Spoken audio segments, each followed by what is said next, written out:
Welcome to the first locker room report with the hockey coach, Coach FRENCHY, directly for the beautiful country of Thailand. And tonight, directly from Hawkesbury, Marco Larrabee. And from Toronto downtown in the caveman basement, Mr. Inartap back in the house tonight. It smells in the locker room, Coach. It smells like hockey equipment. It smells like wet towels. But we're here. It's an important job.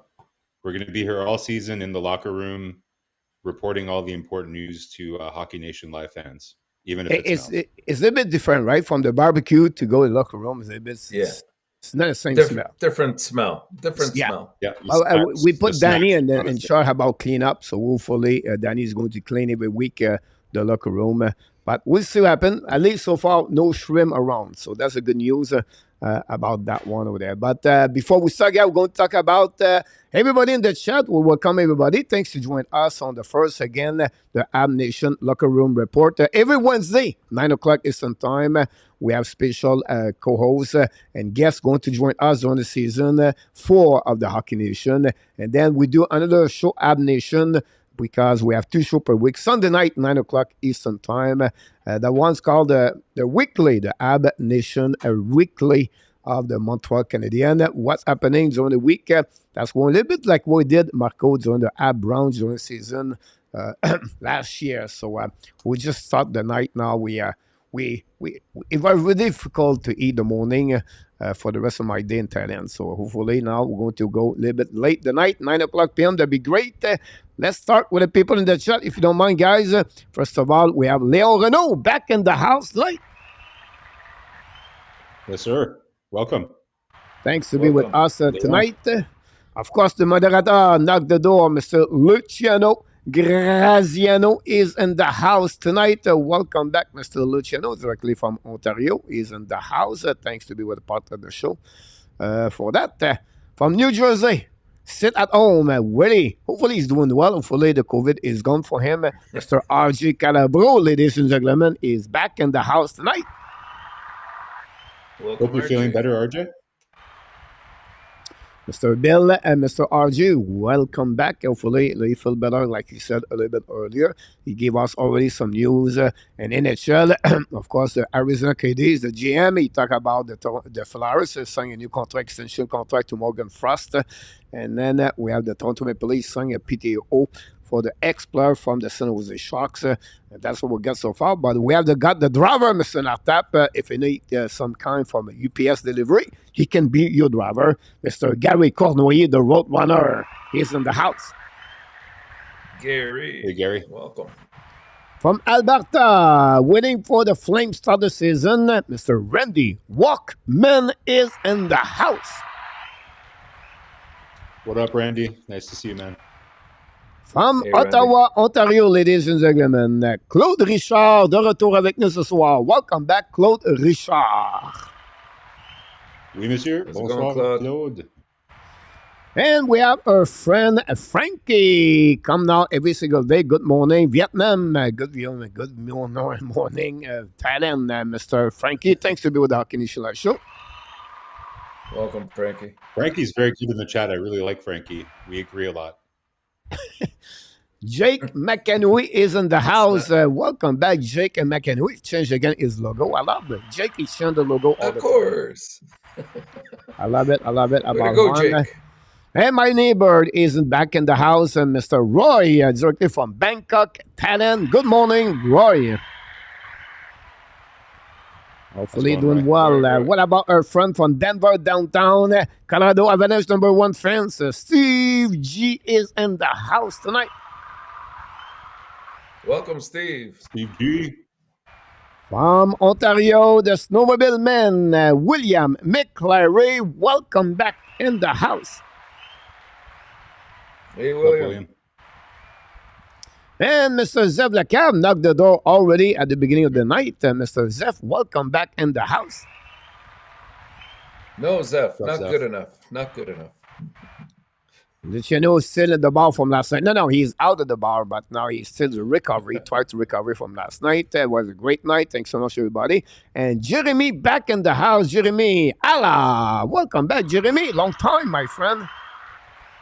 Welcome, Jeremy. Nice to see you, Jeremy. Thanks for joining us. I know, from KLS, Mr. from North Carolina, Mr. KLS, boss, the Detroit Red Wings. Yes, Club sir. sauce. Our friend at the south of Mr. Nartap, directly from upstate New York, the neighbor of Jose Duarte. I'm talking about Larry Lavallee. Welcome back. Larry, Thanks for coming, Larry.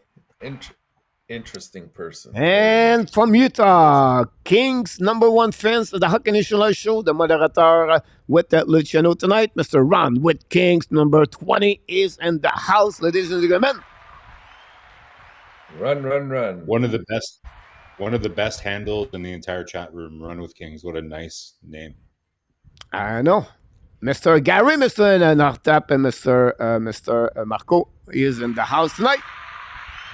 Hey, Gary. Hey, Gary. Gary, our friend Gary back in the house.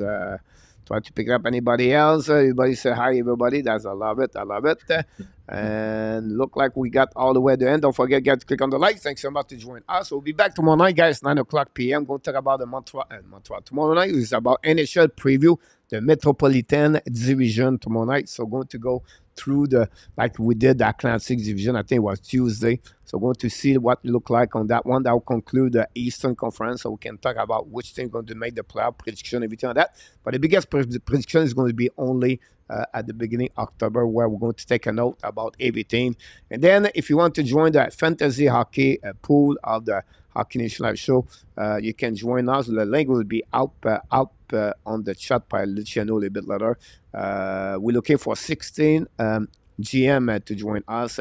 And one is full. We're going to move on for another league. We're not stop. If we have more, we're going to increase in the number of the second league.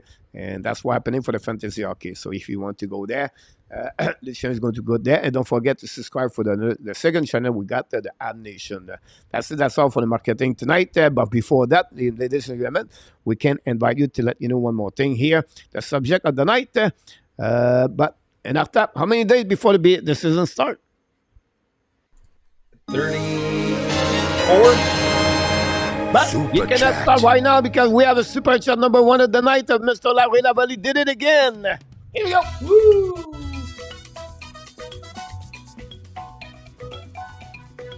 Larry Lavallee, super chat.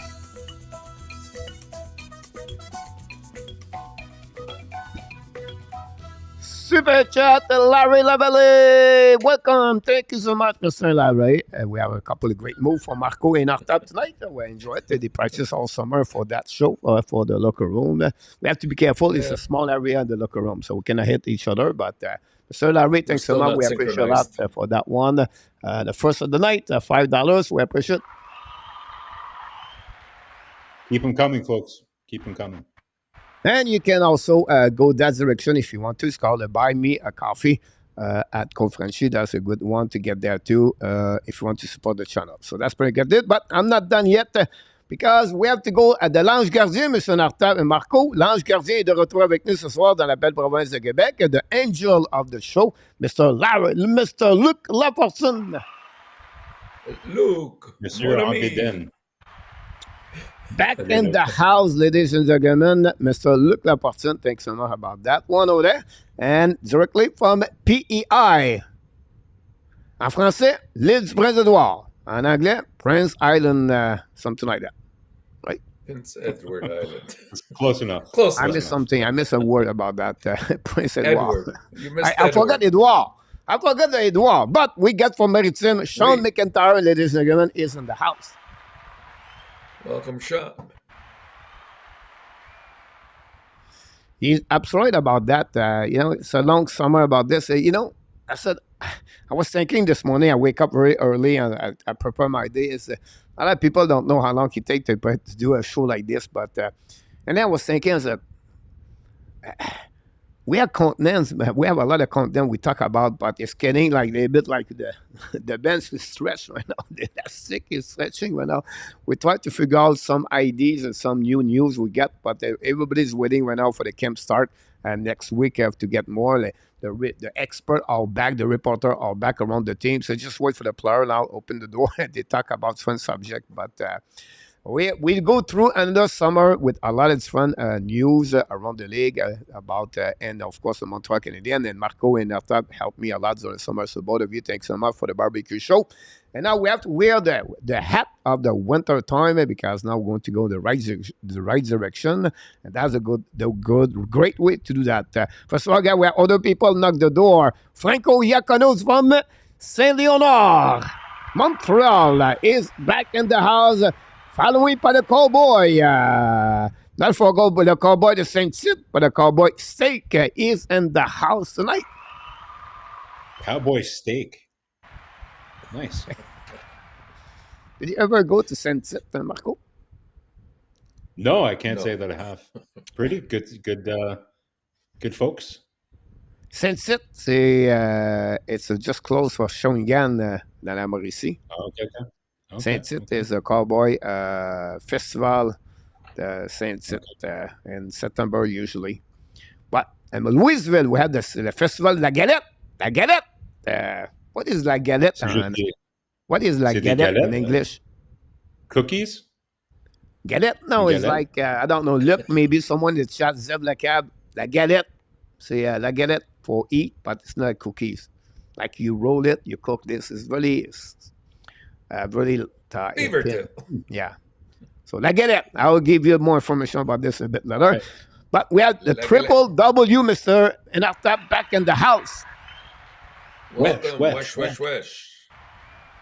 And our friend Sébastien, de retour avec nous. Sébastien, welcome back. We miss you, buddy. Hopefully doing well. Don't forget, guys, to click on the like. That'd be awesome.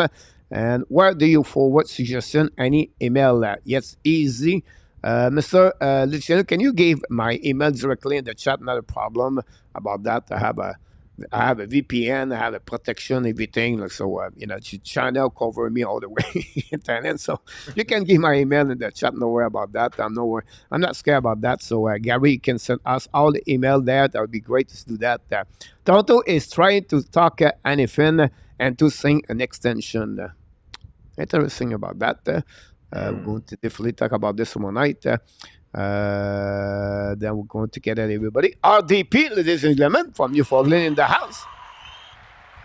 Welcome, Real. Thanks so much, Mr. Larry Lavalley, again for your super chat tonight. And then Ron with King asks you guys, do you think the Boston Bruins can afford to sign Mike Sheffley? Yeah, I believe so. It's going to be tight. I think around $4 million right now. $4 million, yeah, just slightly over, I believe.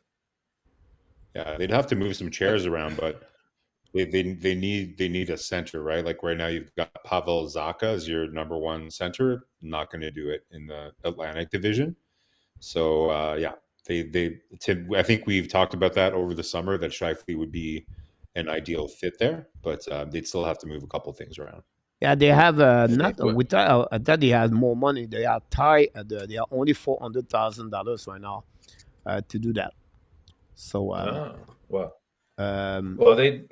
think Winnipeg would probably be looking at one of the two goalies to go the other way.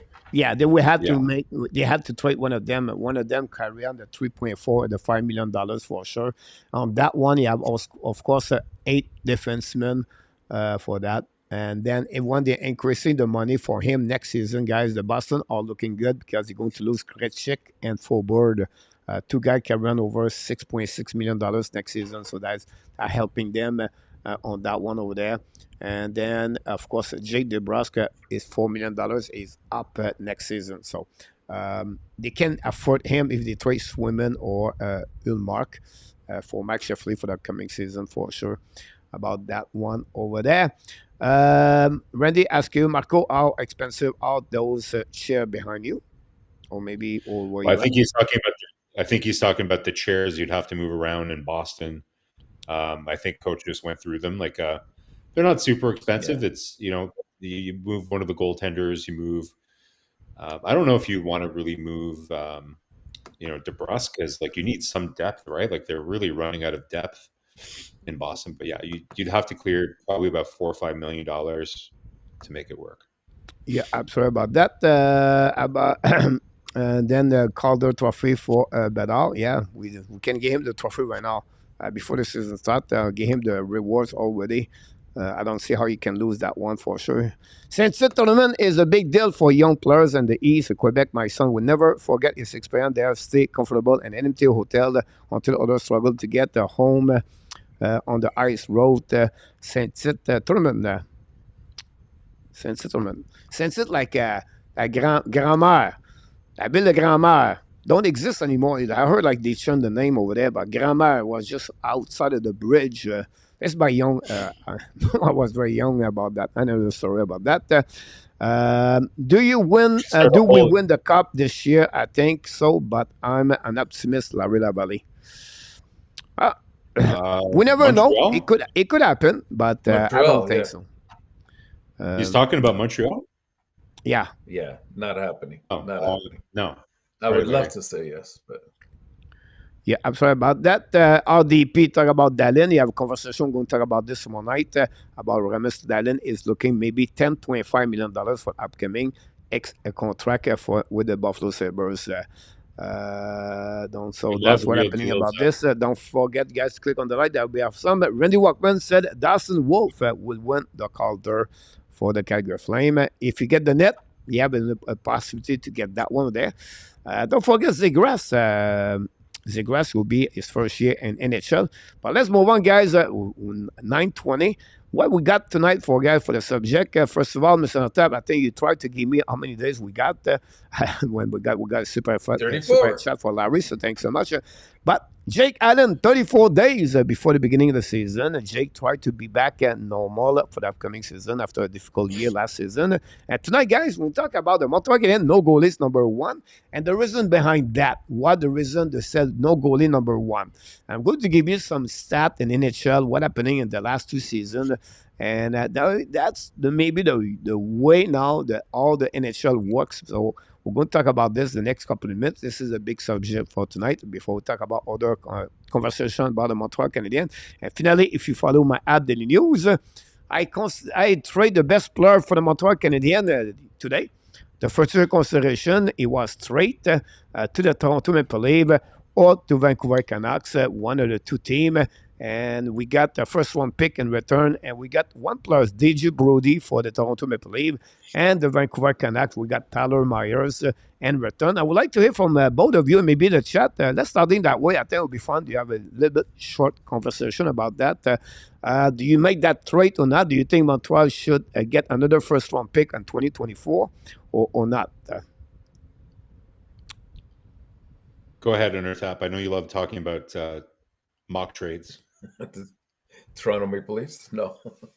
Yeah. No, I don't know. I wouldn't do that. I think right now we have quite a few young prospects that are at the defensive position. I think that they need the time to develop properly, and bringing a couple of veterans into the overall scheme is just going to delay that development somewhat. I know it's nice to have those first, but as we said before, they've done a good job of accumulating prospects and draft choices over the last 3 to 4 years. At this point, it's more about development and trying to maybe at some point package some of those players when they're ready to make that move. Yeah, I'm with you, especially on that last part of what you said. Like, I've kind of nailed this nail like with the hammer repeatedly all summer, but Montreal has a lot of mid-range prospects, and if you can get a first-round pick, like a late first-round pick, then listen, that's good. But at this stage, the thing that Montreal doesn't have is elite talent. So really the only way that I'm making a big move is if somehow it gets you elite talent that is going to be somewhat in the same window, age window that the rest of the team is in. So yeah. I just don't see doing that. I think right now there's a lot of pieces, and it's all about asset management, right? So they have all these assets. They're not at the stage yet where they're really kind of building the chemistry of a roster. I don't think we're quite there yet. When they get there, that's when you kind of start to look at the pieces that you're missing, liquidating some of the surplus that you have, looking at the entire kind of prospect pool and the players that Montreal already has. The big surplus is not smallish, but like 5'10" skilled forwards and left-handed defensemen. That's kind of the surplus. We'll see. They picked a lot of goaltenders in the last in this summer's draft. We'll see if that becomes a surplus. That would be a very good problem to have if that comes the case. But I don't see that move being something that I would do right now. Me, I will do it. Maybe not now, but I will do it. I will do exactly what he did with Montreal. Why? Because you get a first round pick, and why? Look what he did with the first round pick. They trade for a new hook. They give something, an asset, and then they can do something with the first round pick, whatever is Toronto, whatever is the Vancouver Canucks. I give them more flexibility for Canadiens to do something like that. The only problem right now is, like, if you do that, you have to put Carey Price on the long-term injury reserve before the season, and that's give not much flexibility for Canadiens to make some move. But again, that would be a way I believe the Montreal could go on that direction for upcoming season at some point. If not right now, it could be at the beginning of the season to make a deal to get a first-round pick again for the upcoming season. I think there will be a better situation for them because more they get, better they get, because they don't have enough anyway at the end of the day for the first-round pick. But coach, all your roster spots are going to be taken up. Like, it's going to be like last year. You have Dadonov and Hoffman and all these guys that are just picking up. So I'm not going to talk too loud because we're in the locker room. I don't want any of the players to hear us talk bad about them. But that was the problem last year, right? Like, there was no roster spots. Luckily, there was a ton of injuries, and some of the players were able to come up and play. That's bring me at the point where I would say to you, he's going to be a right defenseman. Brody and Myers playing the right defenseman. Now he has Savard. Now you get Myers, Brody behind, and then you have Kovacevic, you have Langstrom, and that's all. Yeah, you just traded for Langstrom. Don't you want to? Barron go back straight to the Laval, right? Yeah, but and now you bring experience for your team. The development. Again, we make a big mistake. What's that experience for, though, Coach? We make a big mistake. If you do a big mistake, we're going to talk about this next couple of minutes. You develop in Laval and Montreal, or you develop in Laval Rocket? Where do you make your development? There's not a yes or no answer. There's no room. Really... But I'll give you yes. But yes. There's no room. I will give you yes.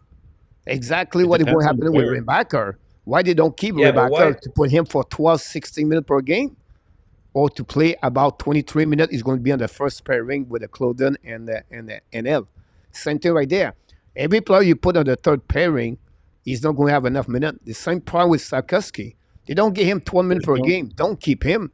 Send him to Laval to play 19, 20 minutes per game. You're going to have the same problem at Laval, because right now Laval is very much stacked as well. So you're going to have to decide, if you're putting 2 or 3 players down, are they going to get the time that you're saying that they're going to get in order to develop properly? And number 2, what does Brody and Myers coming to Montreal going to do? Give them not much. You don't worry about him. Points? You get a first-round pick in return. You're not going to get a first-round pick. What happened? What happened if you get hurt with Savard? If you get hurt with Madison? If you get hurt with another player we got last season? You get someone, and then your team is better. Your team is better with Myers, Brody, versus if you keep a young player and you line up.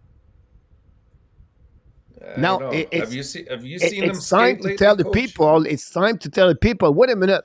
How we play the development only again, or we try to win something this year? This is the message. I'm waiting for the golf tournament for the Canadiens. How we develop? If we develop, we don't need the veteran players anymore. We just gave them No, Dvorak, Morat, you and need- Savard, everybody. Let's develop. Let's play the young kid, the Beck, everybody like that. That's way too No, you simple need of a way to look couple. at your coach. Like, Exactly. it's Yeah. you're looking at it like Go ahead. it's not black and white, right? Like every player is different. There's I know we're going to talk about this probably a lot in the show, so I'll kind of here's my position, and I'll probably stick through it most of the show. Is not one development path is the same for every player, right? Like there's not a magic rule or a special formula that works for every player. There's certain players that would benefit from playing 8-10 minutes on the bottom pair, and there's certain players that wouldn't benefit from that, and they would be better to go to Laval and be a top. Which player, Marco, you talk about? Which player you tell me a young player at 19 years old, 18 years old, 20 years old is going to be benefit to play in NHL at 8-9 minutes per game? Jack-Eye. Well, yeah. Look at last year's team. The entire defensive group. They all benefited from being here. Goalie, Harris. Wait. He did not play with 8 minutes, Caden Cooley. No. Now he played almost 20 minutes per game. Yeah, because they were all rookies pretty much. I think Jack-Eye benefits from being on a bottom pair, playing NHL minutes, understanding the league more. Yeah, because he's a third pairing player. But I'm talking about the player where I'm talking about is the development about the Sakoski example. Sakoski did not develop like he's supposed to be. I agree. I'm on the record with that. Like, yeah. I've said all last year, like I wish that that was one of my wish lists for Martin Saint-Louis this year, right? Is bench management, understanding when to move players around. I agree with that. But we're talking about defense, right? You're talking about Myers and Brody, right? Well, so last year, I'll be honest with you, we got too many rookie last year to start. He should not start the season with 5 rookie. This is not good. We did. It's not good. If you look at Montreal's lineup last year, there weren't that yes, there's a lot of rookies that ended up playing, right, because of injuries. But if you look at their lineup, everybody says, "Oh, Montreal is such a young team last year." But if you look at the median age of the team last year with players like Dadonov and Monahan and players like that, they weren't that young on paper, right? But then they got injured and they had to play, especially during the holidays there, when there was almost the entire Laval team that was playing for a while. But on paper, they're a very old team, actually. They're pretty old. And this year, we're still not that young. There's still a lot of veteran if you players. think about last year, Harris struggled, Jack-Eye struggled.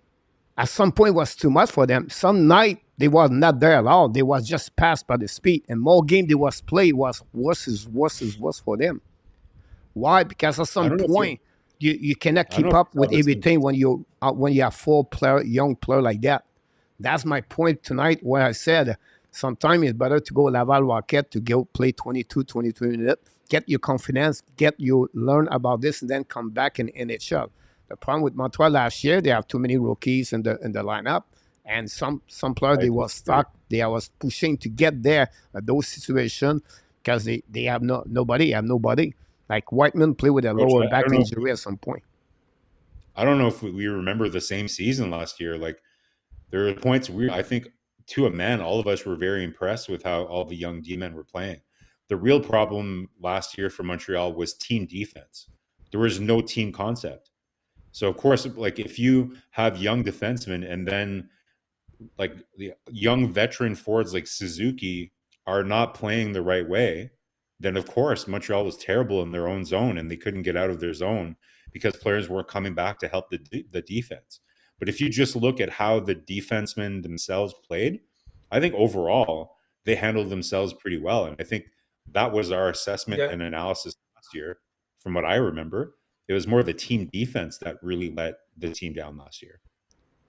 Randy Watman just announced the Center just signed Jake Sanderson 8-year contract at $8 million. Ooh, nice deal. Wow. Yeah. Wow. Very nice deal. Ottawa really likes to lock up their players long term, man. Good for them. I like that deal a lot. All right, we're going to move on because we have a lot of things about that.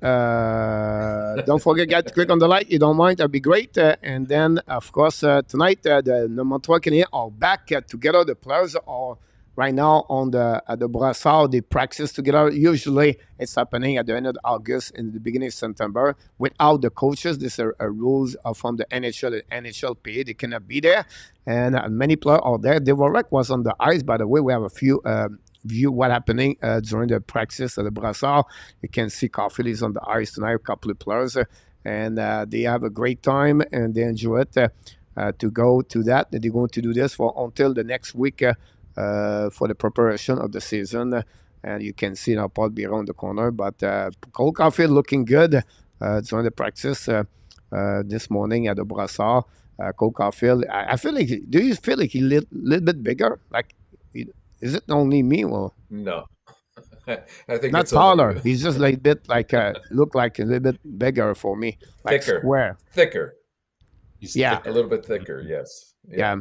Maybe he's showing his shoulder pad. Maybe that's the reason behind that. Well, hopefully they changed his entire shoulder. You know, he had shoulder surgery, and I think that's probably the best news for Habs fan, right? Like, you know, we know that Caulfield had that shoulder surgery. So this is the first time we see him on the ice in a long time. So it's really good to see. Nice little group of players having an unofficial skate. You know, they can't, like you said, NHLPA, they can't officially be at camp yet or anything. But there was Jack Guy, there was Monahan, Suzuki, Caulfield. So nice group of players. And a surprise kind of like guest on the ice, Coach? Like a nice little surprise to see on maybe Intertap. Did you want to talk about Mr. Paul Byron? Yeah, of course. I mean, I don't think it was ever in doubt that eventually he would. He loves it being here in Montreal. And the team really likes him, so they'd find a position for him. And I think player development, is definitely an area that he'll excel in. And I think he can really. He's already got the camaraderie with the players, so why not put him in a position like that? Yeah, for Bob Biron. Bob Biron was on the ice today. Of course, he's with the team. I feel bad. When I see him this morning I feel sad because you play hockey, right? You've been for years, and now you cannot do it. And you're only helping the other players. It's hard to accept. But it's hard to. Yeah, you're right. You're right, Coach. But it's also a new chapter in his life, and I think it's something he'll embrace, and eventually he'll work his way probably to coaching. I wouldn't doubt that. Yeah, of course. He hasn't even officially retired yet, right? No. Like, I think we were talking about that. Like, I was like a little surprised that Hughes spoke that directly about the fact that he wasn't going to be back, or that he was probably never going to play again, or whatever he said. But he hasn't come out and said it, which usually means is that he's really struggling, like you said, Coach, to maybe take that final step. It is a very emotional, thing for a player to kind of, sign that form. I guess it's like a form that you sign that you're officially retiring, and it's for him probably largely symbolic at this point, but it's still probably very difficult emotionally. But I think Martin Saint-Louis said it best, right? Like, the second best job you can have is, if you're not going to be a player, is be a coach. Like, you're really close to the action. So maybe he'll, like Intertap said, he'll work his way to doing that. I think a player development role is an inspiring guy. We have a lot of players that could probably use his inspiration. And so let's see how the Montreal Canadiens utilize Mr. Paul Byron. Come on. Well, sorry about that. That's not supposed to be that way. Yeah? Was my statement come that? on, Marco, come on. I don't know. Someone is upset about that. I think that was that controversial. I don't know. Come on. You don't agree, Coach? Come on, he said about that one over there. I tried to figure out something here. I cannot get it. I apologize for that one. But Johnny Golden back in the house, ladies and gentlemen, from New Brunswick. Here's Johnny. Nice to have you, Johnny. Welcome, Johnny. And South Thailand, Mr. Maurice Robillard is back and with us tonight. Maurice, welcome back. Thanks so much about this. A lot of people talk. Thanks so much, Johnny, for the season number 4. Appreciate that. Hopefully see you. They build it more often during season number 4. We'll miss you, buddy. We appreciate a lot about this. A lot of people talk William, talk with Maurice about Madison. A great conversation about this one, guys. Pick it up in the chat. Any question you have, don't forget to ask us. Will be great. We're going to answer to you at some point about this. Franco said, but it's too hot in Montreal to not be on the ice. I will be opening the door to player. Look like the temperature is very hot over there. Ron, we can ask you, will Jack be the only player again to stick up for his teammates for the upcoming season, Mr. Nartap? No. Well, hopefully they'll put in Pizzetta whenever they have. But we've talked about this before. I think it's more of a gang, a wolf pack mentality, and I think the entire team has to stand up for themselves and for each other. That's the direction you go. It's just, it's unfortunate because you're going to have other players that are going to have their sights set on Jack Eye, so he has to really be careful in terms of when he picks and chooses the fights that he gets involved in. It can't be a nightly thing or every second night, because I mean, he's only hurting his own development by doing that. Yeah. And he needs to be smarter about it too. By the way, I just want to mention I love Real Deal's emoji there, like the Rick Degenerate picture is very, very cool. But like it's all going to be about team toughness. Like you have Anderson that can throw his weight around there. I know some people are pretty critical of him not dropping the gloves as much, but listen, Montreal's just not that type of team at this stage. It's going to be, you want to be intense, you want to stick up for your teammates, but that doesn't necessarily always mean fighting. It's not that I'm necessarily against fighting; it's part of the game. But Montreal just doesn't have that type of team, and increasingly, the NHL is not that kind of league, anyways. To be honest, even though Toronto, they did get Reeves and everything else, but I suspect he's going to be more hitting and kind of like throwing his weight around, just being a presence on the ice. I would be surprised if he has more than like 4 or 5 fights this year. Like, who's he going to fight with in the Atlantic Division? Like, there's not a lot. Like, there's not Watson anymore in Ottawa, so Ottawa doesn't really have a guy. Reeves. Maroon is. Also, I was going to. So Reeves is in, but who is Reeves going to fight? Yeah, Lucic is back in Boston, so. Other than Lucic and Reeves, who in the Atlantic Division McEwen is really McEwen? Where does he play? Ottawa.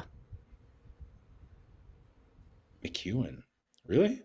Yeah, Zach McEwen from the Flyers before. Okay. I think he got the spot of the Austin Watson. Okay. Yeah, I think so. Yeah, I think it's the least of Montreal's worries. Like, they'll be fine. Delorier with Flowers. Yeah, but I mentioned the Atlantic Division. Yeah, I know you said that. A few people in the chat, guys. Thanks so much. Don't forget to click on the like. So welcome back. Mr. Abination is in the house. Paul, welcome back. Paul, talk about the 2-minute full penalty about that. You think about this? If Anderson a power forward, then he dropped the glove. He does not. He is not about that one there. I think for the upcoming season, they will need him for sure. Kim Costin will drop the glove. Another player was on that one for that Detroit Red Wings. If Marco Casper, not Marco Larrabee, but if Marco must make the team, he will mix it up about that one over there. We'll get us about Marco Casper. We're going to follow up what is going happening to him for the upcoming season with the Detroit Red Wings. News guy, Upper Deck Showcase, the NHLPA with the Upper Showcase. We have 3 players over there: Philippe Mazar, Owen Beck, and Sean Farrell. A few people, reporter from the Montreal radio station and of both language, English, French, and TV, all right there in Washington. 34 players, NHL rookies, all there, like Logan Cooley, Connor Bedard. He's over there. He looked like he needs 2 bodyguards follow him now because too many people want to talk to him every time that, so that's rare. But Mézard, Beck, and Farrell. And I want to talk about each one of them because they are three different players, in my opinion. And I want to talk about this. Some people was upset or they feel like Mézard, he does not have the right mindset where he talked more about the fact like next season he want to play with Laval Rocket and he want to be focusing on the Laval Rocket and focusing on the World Junior Championship with Slovakia. He's going to returning there for as a player number 20 years old. He expects Nemec to be there and then Devoski to be with the team over there. And he's really looking for that part of there. Never mentioned the Witcher, never about that part of there. This is his mindset. On the flip side, Owen Beck, he said, I tried to make the NHL. I tried to go and play in the Montreal Canadiens for the upcoming season. I will do my best to get there. I'll just give you two different kind of players thinking different way about that. Beck developed more it was more physical at the playoff. You can see he was more into it. I'm looking for watching him at Buffalo for the rookie camp. But what do you think about this? I'd like to hear a little bit more. And then after that, we're going to talk about Sean Farrell, the last one after that. But let's go with Marco at the beginning. About Mézard, and of course after that for Owen Beck, and then we'll go through that conversation. Well, I think overall, Coach, like for a lot of Habs fans who were, and including me, who were a little bit concerned about Michar's value plummeting, after not having a good year. I think overall, it's just good news that the NHL would have him with this group of players at this particular showcase, right? So it's good, like good visibility for him, good experience to be with elite players.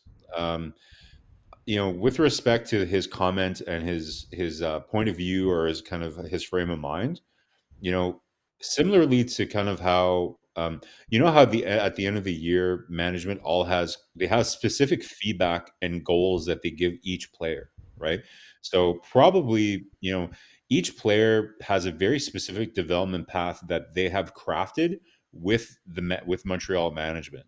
So it sounds to me, and we'll talk about Farrell after, he had a very specific plan with Montreal and he's executing it very well. We don't have as much detail about kind of what the plan was for Michar, but to me, I read that more as management probably made it pretty clear to Michar that that's kind of what they would like him to do this year. So he's just being transparent that that's kind of what he's focused on. While with Beck, like maybe it's a little bit more ambiguous. Maybe the team views him a little further along in his development. So maybe he believes that he's a little bit closer because management has given him reason to believe that he's maybe a bit closer than Michar is. I get it. Like it's definitely, I get the whole kind of like frame of mind thing and kind of like how, is it that he's not competitive, that he's not, in his mind that he's not going to fight for the team, but I wouldn't read into it too much. I have other concerns about Michar's game, but at this stage, it's not really about his competitiveness or about his frame of mind or how he approaches the game. Yeah. That. Yeah, I would agree with that. I think he knows that his path to the NHL is a little bit longer than what Beck's is destined to. I really think that Beck, not this year, but next year, will be on the team. And his mindset has to be way different. I think he's focused on doing the best job he can. And his focus should be making an NHL team here. Whereas Mézard has time. It'll come, but at this point, he has to just show improvement in areas that I'm sure that they've discussed with him and they want to see happening at the lower levels. And if he can make those advancements, then he can start thinking more in line with what Owen Beck is right now. Because Owen Beck has a little bit of an advantage, right? Like, yes, he's played in the OHL, but he's a little bit more familiar with the North American game.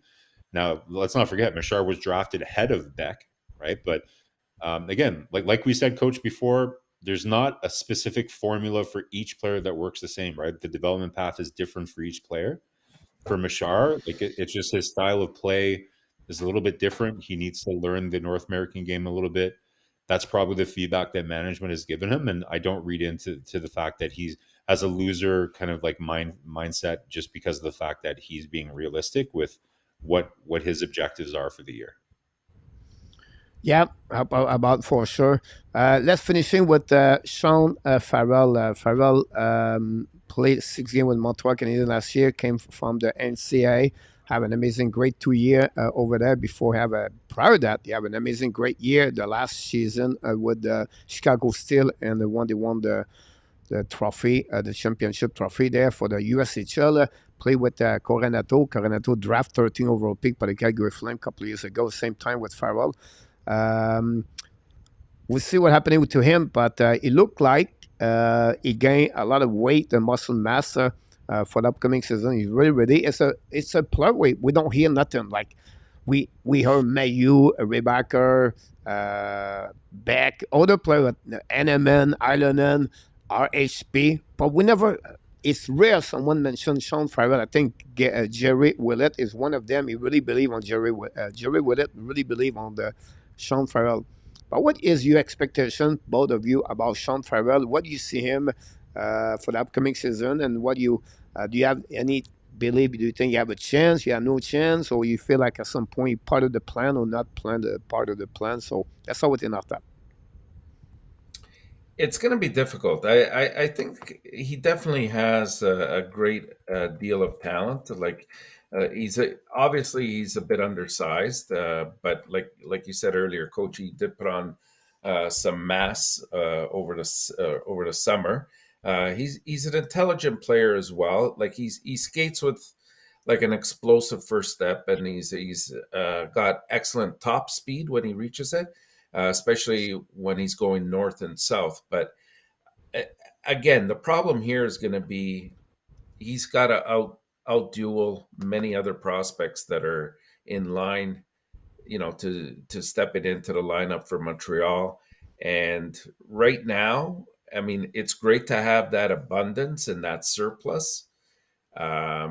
Whether he actually achieves it, like last year, we're saying we're not talking about him much, but I think maybe about a year and a half ago we were, because we were getting positive reports about Farrell and his play at that point. And last year, maybe he had a bit of a step backwards. And so that kind of drew him down in the overall prospects rankings of players on the team. And so that's why we're not talking about him as much. But he definitely has the tools, but it's going to be difficult for him to crack this lineup. So I think it becomes one of those situations that both Marco and I have spoken about on numerous occasions. Is you have this abundance of talent and prospects. At some point, they get dealt. Like I do believe he will be an NHL player at some point with some team. It just might not be with Montreal. Great article about Sean Farrell today. I wish I remembered who it was that wrote it. I don't know if you guys remember, but really, really good long interview that he gave just yesterday, or just came out today. And he's a very impressive young man, right? Like, he just completed. A lot of players, go to university, for to really play hockey, but his objective was to get his economics degree, and he got it in 3 years. Right, which is unbelievable to get your full economics degree at Harvard in 3 years. Mm-hmm. And it's not like just because you're a hockey player, like they didn't just kind of give him an easy path, right? Like there's no getting around the academics. Like you either pass a test or you don't. So really good on him to do that while playing really, really high level hockey. He had an amazing. He was more than 1 point a game in the NCAA last year. So really good season for him last year. We were just talking about how at the end of the year, usually, professional hockey teams, they sit down with their prospects and they come out with plans. What I love about these interviews is that I wish it would be great if we had information about this about every player, because then we'd have a lot of things to talk about. But with Farrell, he was very generous and told us, he was very transparent about what Montreal wanted him to work on during the summer. They wanted him to get stronger, put on some weight. He put on 6 pounds of muscle. So that's a lot, like for a guy that size. Yeah. He's now at 180, so 6 pounds of muscle. And what they really wanted him to work on, and it would be awesome to if we had a list of the key things that Montreal, how they analyzed each player and what they need to work on, it'd be so fun for us to talk about. For Farrell, we know stronger. They wanted him to be able to have a better center of gravity so that he could win more puck battles, because then that would allow him to keep plays alive in the offensive zone. And with a guy, because really his biggest strength, he's a playmaker, right? Like that's what he does. He's has amazing vision on the ice. He's not the best skater, actually. He's not explosive skater, but for him, it's all about his brain, right? He kind of reminds me of like a Mike Ribeiro kind of player, like just really good vision, really good playmaker. But Mike Ribeiro was 6 feet tall, and he's maybe about 185 pounds, right? So Center too. yeah, and he was a center. But to me, the position doesn't matter that much. It's how you play, right? So I like the fact that he was very focused on working specifically on what the team wanted him to work on.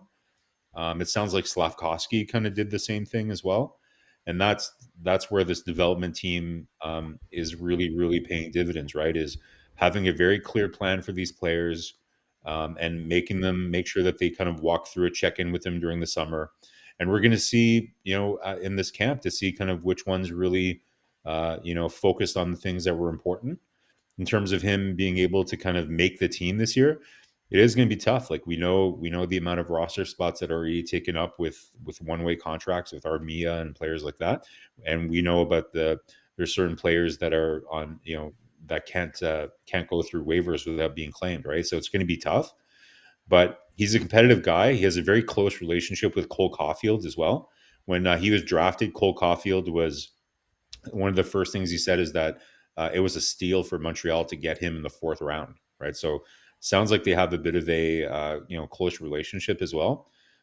So we'll see. He's a very talented player, but like Entertap said, we have a lot of like 5'8", 5'10", 5'11", kind of talented playmaking forwards. So he's going to have to, but players are the ones that decide, right? Based on their performance, Montreal will have to kind of evaluate who's going to best fit their needs and then make moves to kind of fill out the gaps that they see in their lineup with the surplus that they have. We have a question here from William. Said, who do you prefer to have, Clayton Keller or Cole Caulfield? I'm going to say Caulfield because I've seen Caulfield perform in the playoffs. Like he's, I think Clayton Keller, like he's a very talented player. I just haven't seen him in those kind of circumstances before, right? It's unfairly to him because Phoenix or Arizona is just awful. So he's a very talented player, but I think goal scorers are a bit harder to find than playmakers. I don't think Keller scored more than 30 goals in the league, right? Not that Caulfield has either yet, but I think he will. Tap, what do you think now? Yeah, I would agree. I always, if anything, err on the side of a goal scorer in this case, and I think Caulfield has that potential to be, a perennial 45 to 50 goal scorer on a yearly basis. Keller's more of a well-rounded player than Caulfield, but in for sure. Montreal's case, you definitely need that sniper to start off with. And I would keep Caulfield over Keller. Yeah, I think you both of you nail it. The fact I believe talent-wise, skill-wise, and what he proved so far, Keller a little bit better to Caulfield on the ice. But for Montreal, for the need they don't have any scorer, and they have a similar player for Keller. For me, is Suzuki. That the prototype player, they are similar. So I think Montreal need more like a Cole Caulfield. That's the reason I would take Cole Caulfield over Clayton Keller on that one there. Mr. Jerry Willett is in the house. Gary Willett is in the house, ladies and gentlemen. Hey, Gary. About this, during time, I'm looking for the next subject, guys. KLS asked you about Simon Edvinsson for the Detroit Red Wings. With many defensemen that Detroit got during the summer, what do you think will happen to Simon Edvinsson for the Detroit Red Wings for the upcoming season? Martin? I like him a lot. I think the team is very high on him as well. Like this guy is going to be a very, very good player. Question is that does it happen this year? I think he's ready to make that push, or will it happen next year for him on the team? I probably would say next year is more realistic of an answer for them. I think they did pick up a couple defensemen so far over the summer, and so they've readjusted the pairings a little bit because I think that's part of the problem that they had last year and why they weren't able to keep the puck out of the net. That and the fact that obviously they didn't have a backup goalie. So I think he's going to be excellent, but I just don't think it'll be this year. I think they're going to give him every chance to make the team. There's no question about that. I think they probably did that last year too. I think they were kind of hoping for him to take that step last year, but he just wasn't quite there. But he's a blue chip prospect. There's no question about that. So for sure, he'll be there. He's going to be, I say, a problem. So, like we've said a couple of times in this show, each player has his own development path. So Yzerman usually has a pretty good feel for kind of developing players. So I wouldn't be too concerned about kind of. I think they'll take their time with him. But Detroit, like, and their time is approaching here, right? Like, it seems like Yzerman is losing a bit of patience, right? So we'll see kind of what they do this year, but I don't know. But I would be a little bit surprised if he makes the team this year, but they're certainly going to give him a really strong opportunity to make it. Yeah, I don't think so they will make it because he had at least an injury, but they just got UFA and they trade for Jeff Petrie, and they got Cody Bichère. He's a left hand, right? So they will be hard for him, I think, with one more year. But if they have injury, whatever he can call up, that will be the best suggestion for right? Simon Edmondson about that one there. Gary said there is so many spots available on the HAB, and the future Canadiens will have a lot of prospects to make a huge trade. At some point they expect him to get that way for sure. For that good one, point, Garrett. Farrell has an elite vision and playmaking like Lane Hudson. He proved it. He did it in the past and the lower level. Now he need to prove it in the NHL. He's not as shifty as Hudson. They don't know like Jared Davidson. Davidson is going to start his first year in the NHL and the professional, like with the Laval Rocket. We expect him. Ron said Paul Carrier, Brett Marchand about that one over there. People in the chat are answering to you about that one. The next subject, guys, we hit the 10 o'clock, so we try to respect that. Every time we do a show, at least at 10 o'clock, that's the time for talk about the subject we got tonight, guys. And the subject is about the goaltender.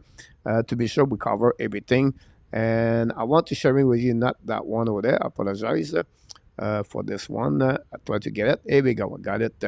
Add no goalie number one. And the reason I'm talking about this tonight, guys, last season at the beginning, if 1 year ago, Marco, I think you, and I'll tell you, agree with me, looked like a Jake Allen. He was the one, the front, he was the goaltender number one for Martin Saint-Louis, and Montembeault was the goaltender number two.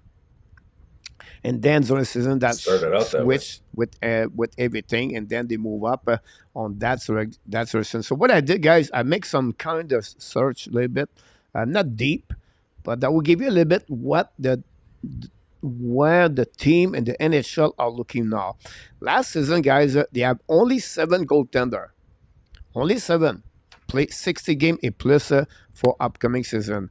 It's not a lot if you compare that like 20 years ago, 15 years ago, 10 years ago. They played, like most of them was play 55, 60, 65, easy, 70 game. The time Boradar, many other goaltender, Joseph, everything like that.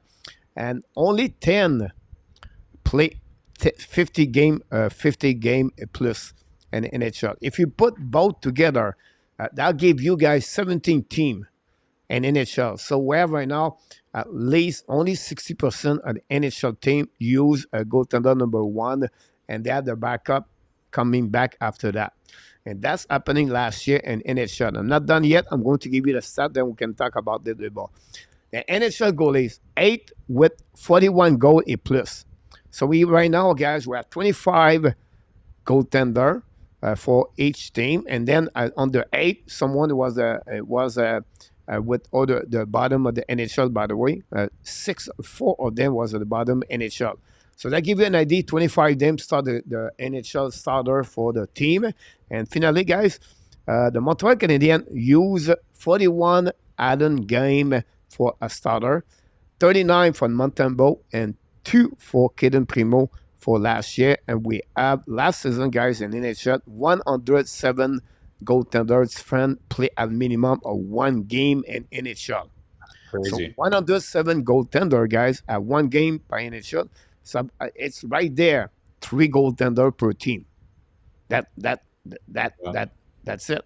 So my point to you is you can see the stat on Montreal Canadiens, 41-39-2. But you can see they have no goaltender more play many games, become a goaltender number 1 in NHL. So I would like to hear about this. Do you feel the same way I'm thinking, where they don't have no goaltender? Many teams does not use a goaltender number 1 anymore. Carolina example, Anderson Rata, pretty much 55, 45.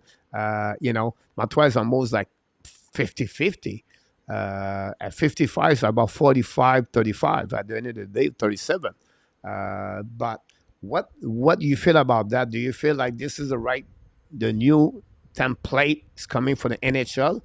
Do you feel like not many goaltenders going to go over 55, 60 in the future?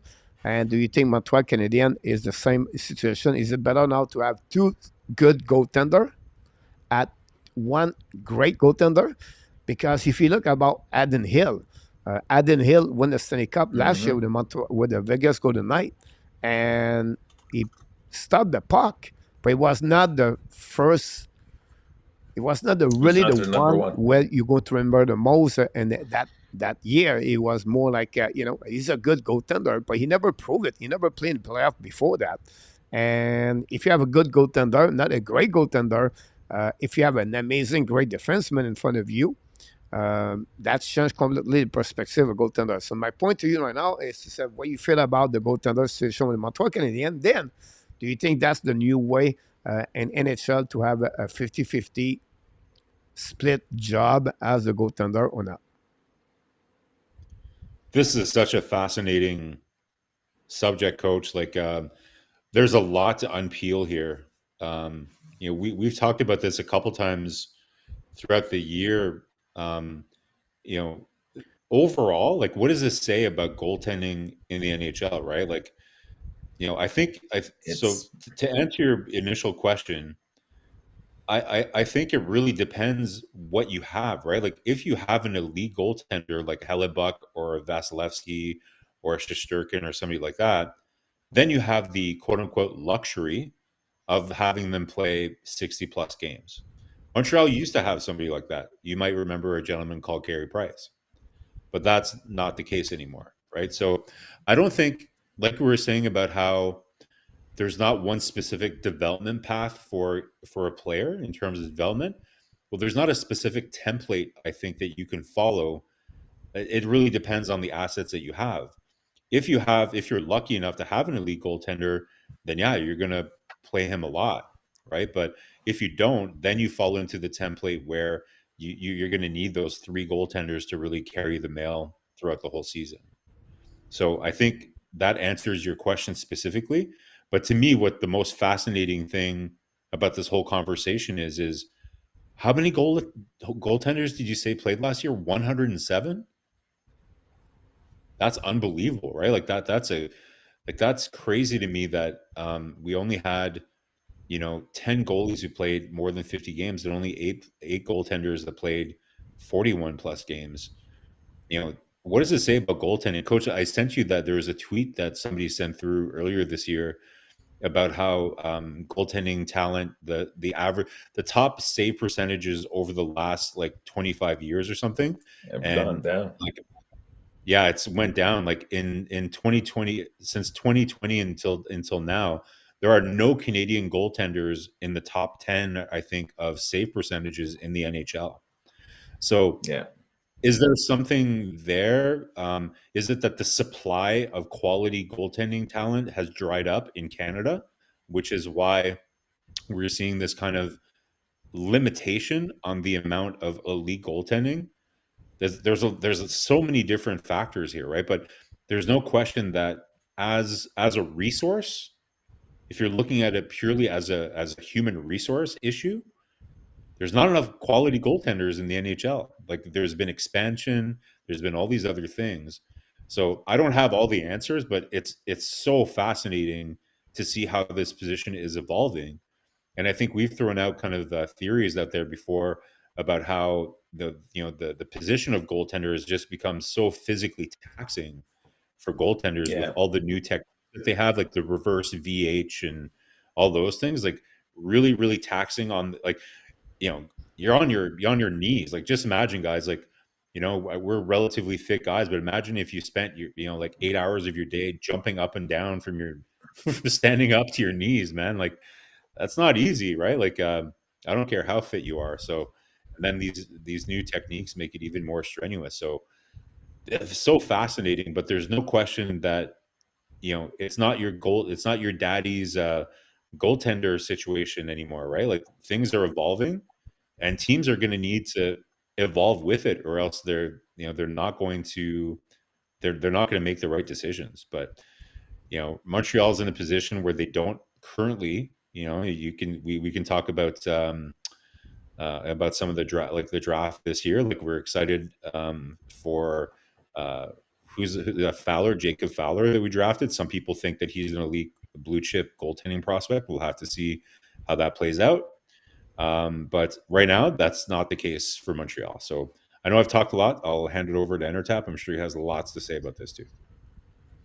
No, I think the both of you have hit on a couple of key points. The first one I was thinking about, as Coach was talking, was we don't have to look further than the Vegas Golden Knights, and there they had three goaltenders that at any point in time, I mean, they won with Aiden Hill, but is he their number one? That's not the case, right? So we have to look at is there the need for that elite goaltender? I think it's definitely a benefit if you have it, but it's not necessarily the case that alone will win it for you. And I'm thinking of teams like the Rangers with Shesterkin. Last year, I mean, Vasilevsky obviously has done it with Tampa Bay, but we saw last year, that wasn't the case.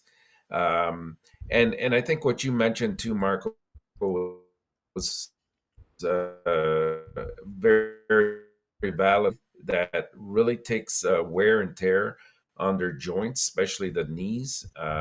And we're seeing a lot of goalies go down. So it's become a case where they're managing their ice time and the number of games that they play. So even if you do have that elite goaltender, you don't want to see them playing 60 plus games in a year and then be either too tired or injured or going into the playoffs in any fashion of that nature, because it could destroy a very good year.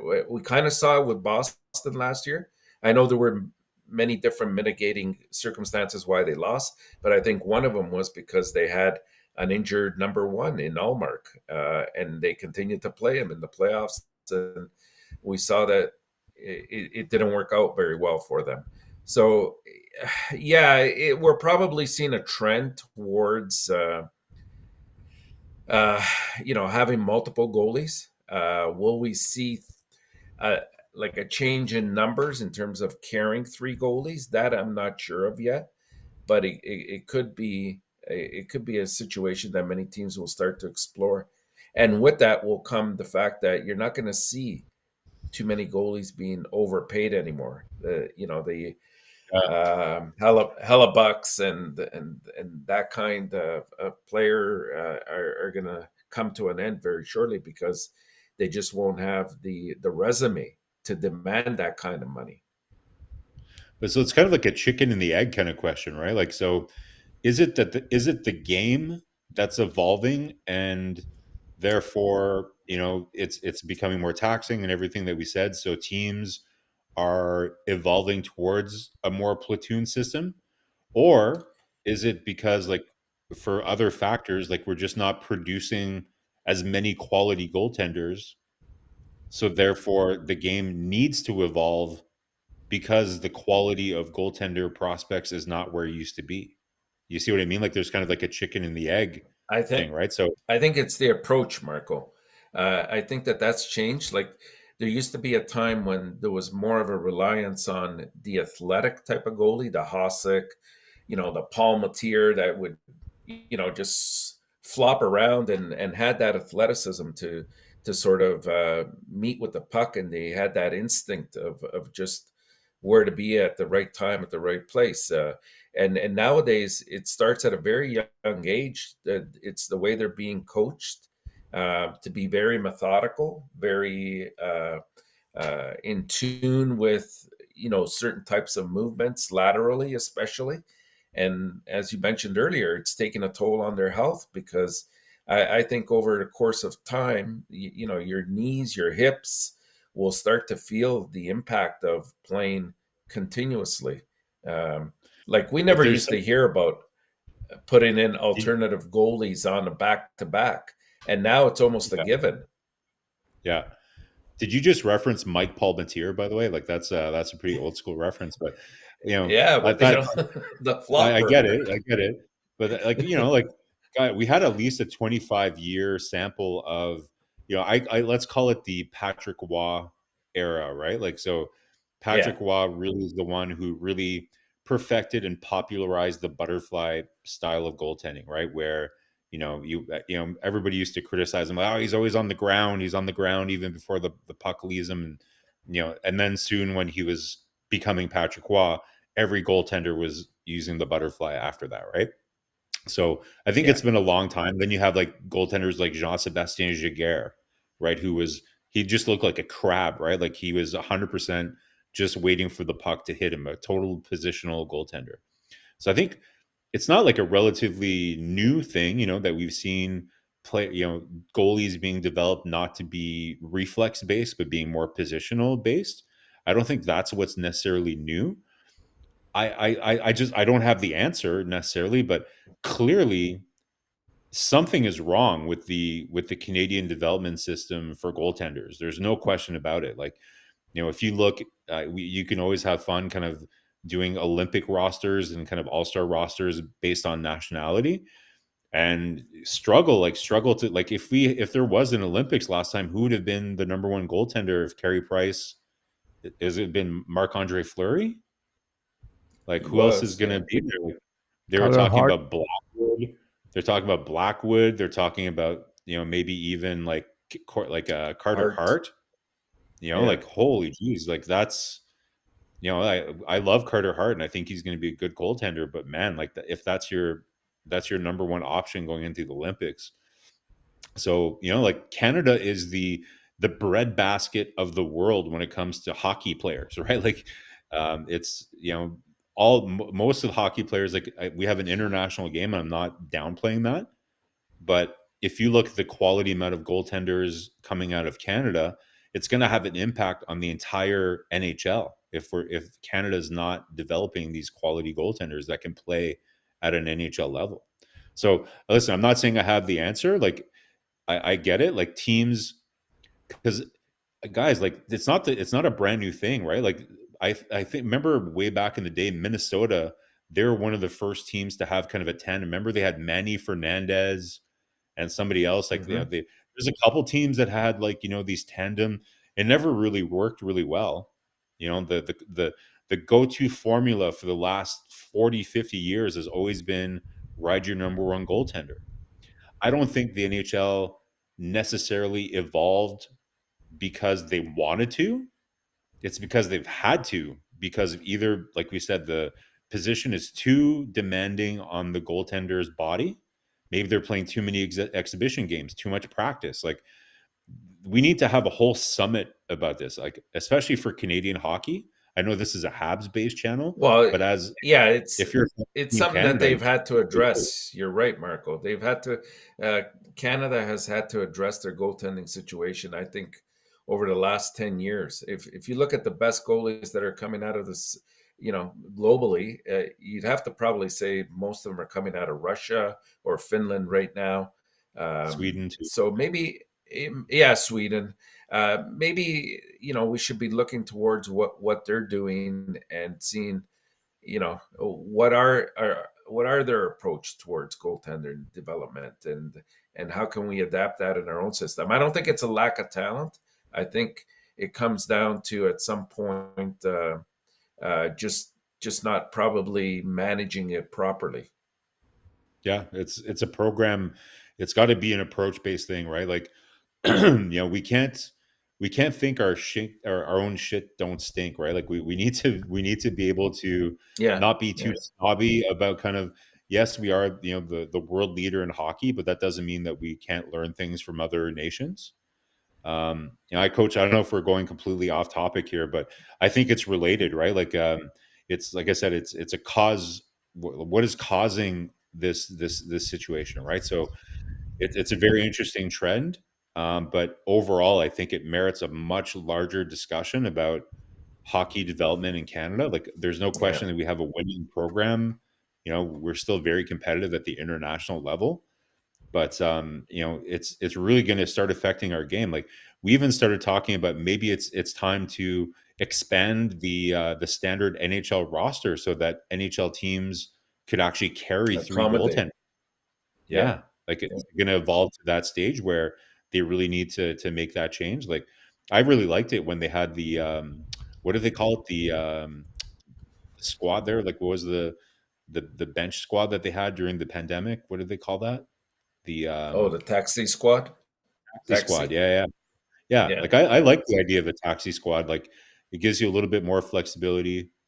So maybe there's something like that the NHL can look at. But the game is always evolving, and it's not always by choice. Sometimes you have to evolve the game because of necessity. And right now, there's unknown factors causing NHL teams to have to rely on many, many more goalies than historically they've had to. And hey, maybe like, one thing that we've noticed is goals per game is up. That's probably not a coincidence. There's probably other factors yeah. as well too. Like, there's the implementing the rules a little bit tighter. The players are more skillful, all that, but quality of goaltending, and they did reduce the equipment in the last couple of years too, right? Wow. People are firing the chat. First of all, and try to answer everybody. A few people knocked the door. Nendal is in the house. Nicolas de Gobibono is in the house. We got GP16 is in the house. Welcome back, all of you.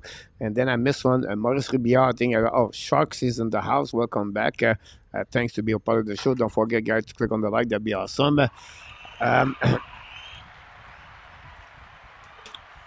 This is a great, it's a subject at the beginning. Marco said at the beginning, like, are we going to talk about a goalie? But I think we change the subject at the same time we continue talking because we go a little bit more deeper. I think I like you have so many things both of you bring on the table, and the time that people talk in the chat, and the time you listen, you talk about this. I was trying to figure out everything, and then it's okay. Injuries are one problem. After that, the development is other things about this, and then I try to figure out other subject or other tips I can bring to you. But a couple of years ago, the technique of the goaltender changed in 1970s with Ken Dryden and Jerry Cheevers and Ed Giacomin, and then I can go Mike Palmito. You just talk about this, Cody Joseph, everything like that. He became a guy, François Allaire. François Allaire developed the technique of the butterfly, and never was not used before in the past. Tunis is still try to do this or whatever, but not like exactly. Very So well. François Allaire really changed the position of the goaltender, and French Canadian or many goaltender in Canada took advantage of the François Allaire technique, and they developed that part for many years, for 15, 20 years. During that time, the hockey changed. right? Now the defenseman transition, and I can go all the way at 2000. The team Sweden changed a lot of things in hockey. At the middle 95 to 2005, the Sweden become really one of the best produced hockey player, and hockey changed. At the same time, we did not adjust the goaltending situation. We did not find another technician like François Allaire in Canada, unfortunately, and we really focused more on the others area. Then you have the Finland, and then you got the Russia, where they really developed goaltender with some specific technique. When I'm talking about the T push, all right, the reverse, the V, and I can go all the way like this if we're going to details of the game and the way they produce the goaltender. Unfortunately, Canada did not go that direction. It did not learn. I remember I was on the team on the USA project of the long-term hockey development and USA. I went to Sweden to study for 2 summer back to back with maybe I think that was 12. And the reason why they become really good Sweden, they start the small area. But short story about this is like the goaltender. We never adjust Canada to get what happening with Russia and unfortunately with Finland. That's another reason about that. Finale is what you just all said because we reflect now in NHL. I think it became a league, and one in Arta was talking about, we don't see goaltender, the injuries, and that. It reminded me, guys, like, and I was, 25 years ago, I was like, I love baseball, and I was watching baseball most of the time, Montreal Expos and everything. And a pitcher, it was there for 7, 8 years, 7, 8, 9, almost 9 innings. They really have no middle reliever. They have only the pitcher and the closer, and that's it. That's all. Good night. That's all. Take them at the subway, go back home. Now it's not happening. Your pitcher go 5, 6 innings. This and that because the arm is the arm. Oh yeah, right. And it's infuriating for a lot of baseball fans, right? Like I think is in the World Series last year. There's I forget which team it was, but like there was a pitcher. He had like a no hitter going or like a something. He was pitching amazing, and then as soon as you hit that pitch count, it doesn't matter. Even if you're still striking pairs out. Super chat. I like to hear that. Super chat. The voice of the guy. Super chat. Here we go. Chat away.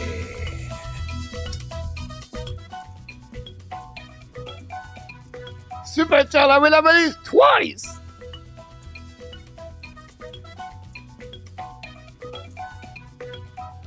He did it again! Lavalley! Second time of the night. $5. Thanks so much, Mr. Lavalley. I appreciate that. Finally, my point about this is like, I believe, and all you said is right, the taxi squad. We talked about this in our talk a couple of weeks ago, too, where I don't know would be the right way to do it, the salary cap, everything like that. But it became a position for me almost at 3 men. That's what I feel. It's a position where you're going to see maybe 40, 45, and then you're going to get a 30, and then possible to get a 5, 6, 7, 8 game, and without knowing maybe you have some injuries. And if you have one of the 7 goaltender last year, it's because many of them was hurt. If you think about this, like let's go with 25 of the goaltenders. They play 40 game and more.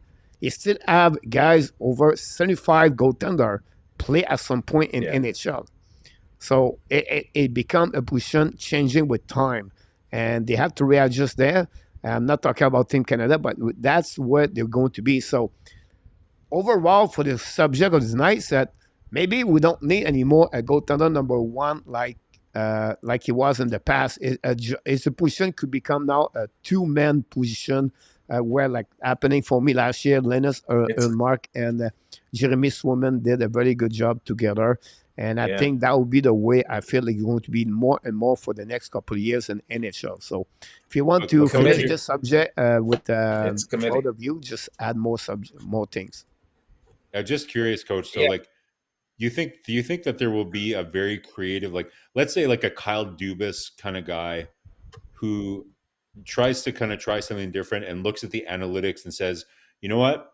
The wear and tear on my goaltenders is too much. Not only am I going to split their games more, I'm going to actually play more than one goaltender in the same game. And I'm going to look, for example, this goaltender A, his goals against average and save percentage is a lot better in the first period than goalie B. So I'm going to always start this goaltender because he starts strong, but then as he gets tired, he's not as effective, or maybe whatever, right? Or maybe you have a goalie who you look at his underlying numbers and he's much better at shootouts than other goaltenders. So you bring that goalie in. So where it really becomes like baseball, where you have goaltenders that actually have specialities, they're specialists at certain parts of the game. Do you think we'll ever get to that stage? I hope not. I hope not, because then I think we become much more analytic based. And I think analytics have a place, but I don't think it should be sort of the driving force of what a coach has to do. I think a lot of it is a reliance on what you feel at the time is the right move to make. And unless a goalie is performing poorly, there's no need to say, hey, he's generationally he's not a good second period goalie, and you bring in your backup. I think it makes him. I think coach is right in that we're going to see this position be much more based on committee, and we're seeing it in all sports, right? We talked about baseball. You see it in football. We're starting to see the evolution of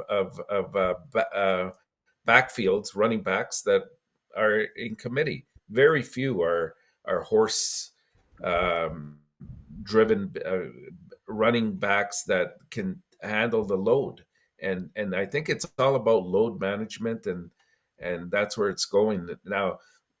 Just to finish it off very quickly, I think from a Canada perspective, I think they need to throw more money at it, and more coaching at it, and they really have to examine and do some investigating in terms of how to improve in that position. It's the direction to go, I think. Otherwise, I don't see it improving. And another thing, we talk about this. You talk about the not anymore two, maybe three or four goaltender, and you talk about injuries.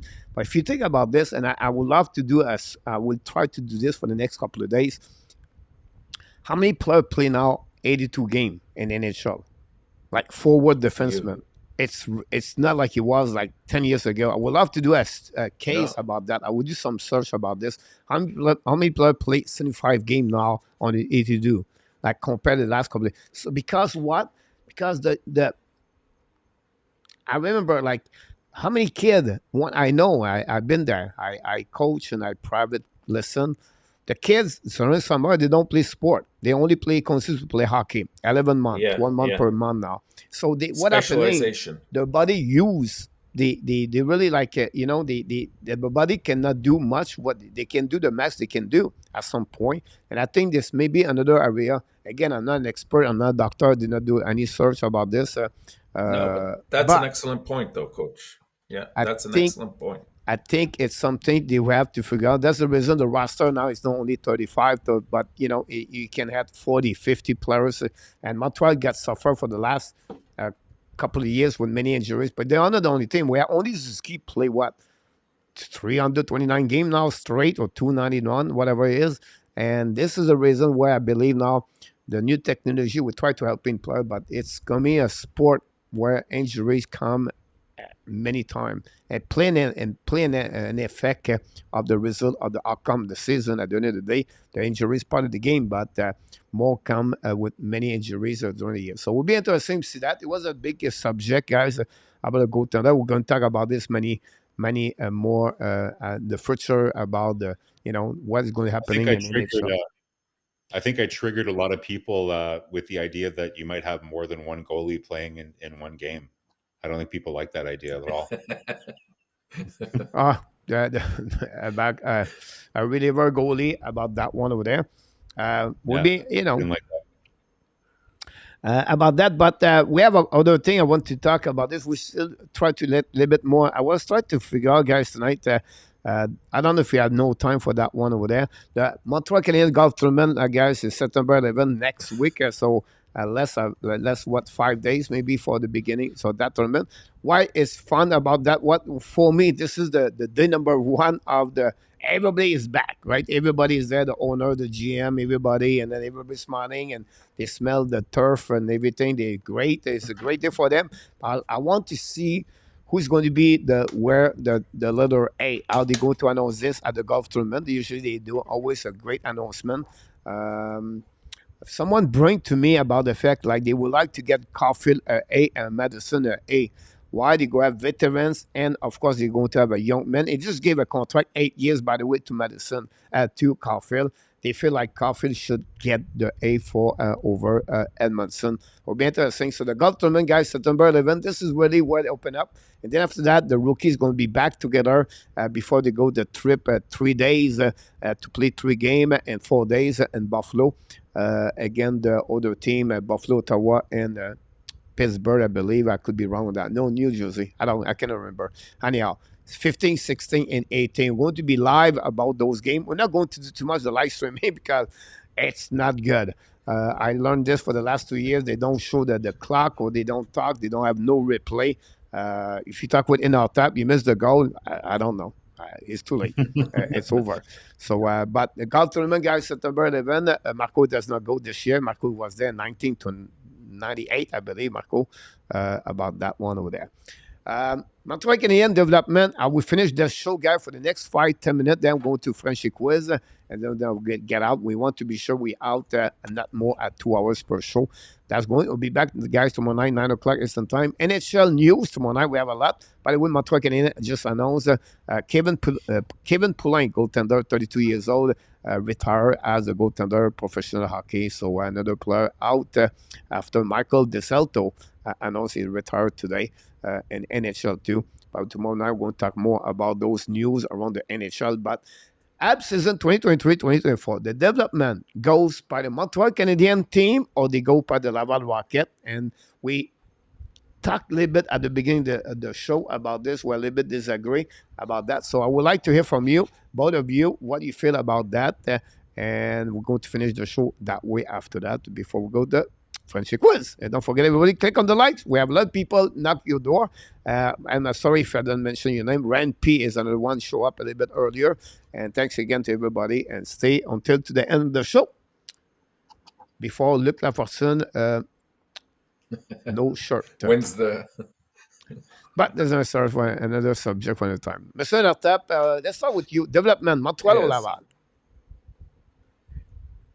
Where's the development? Where does it happen? Where's the development you feel the better for the Montreal Canadiens? Last season, we get a lot of rookies.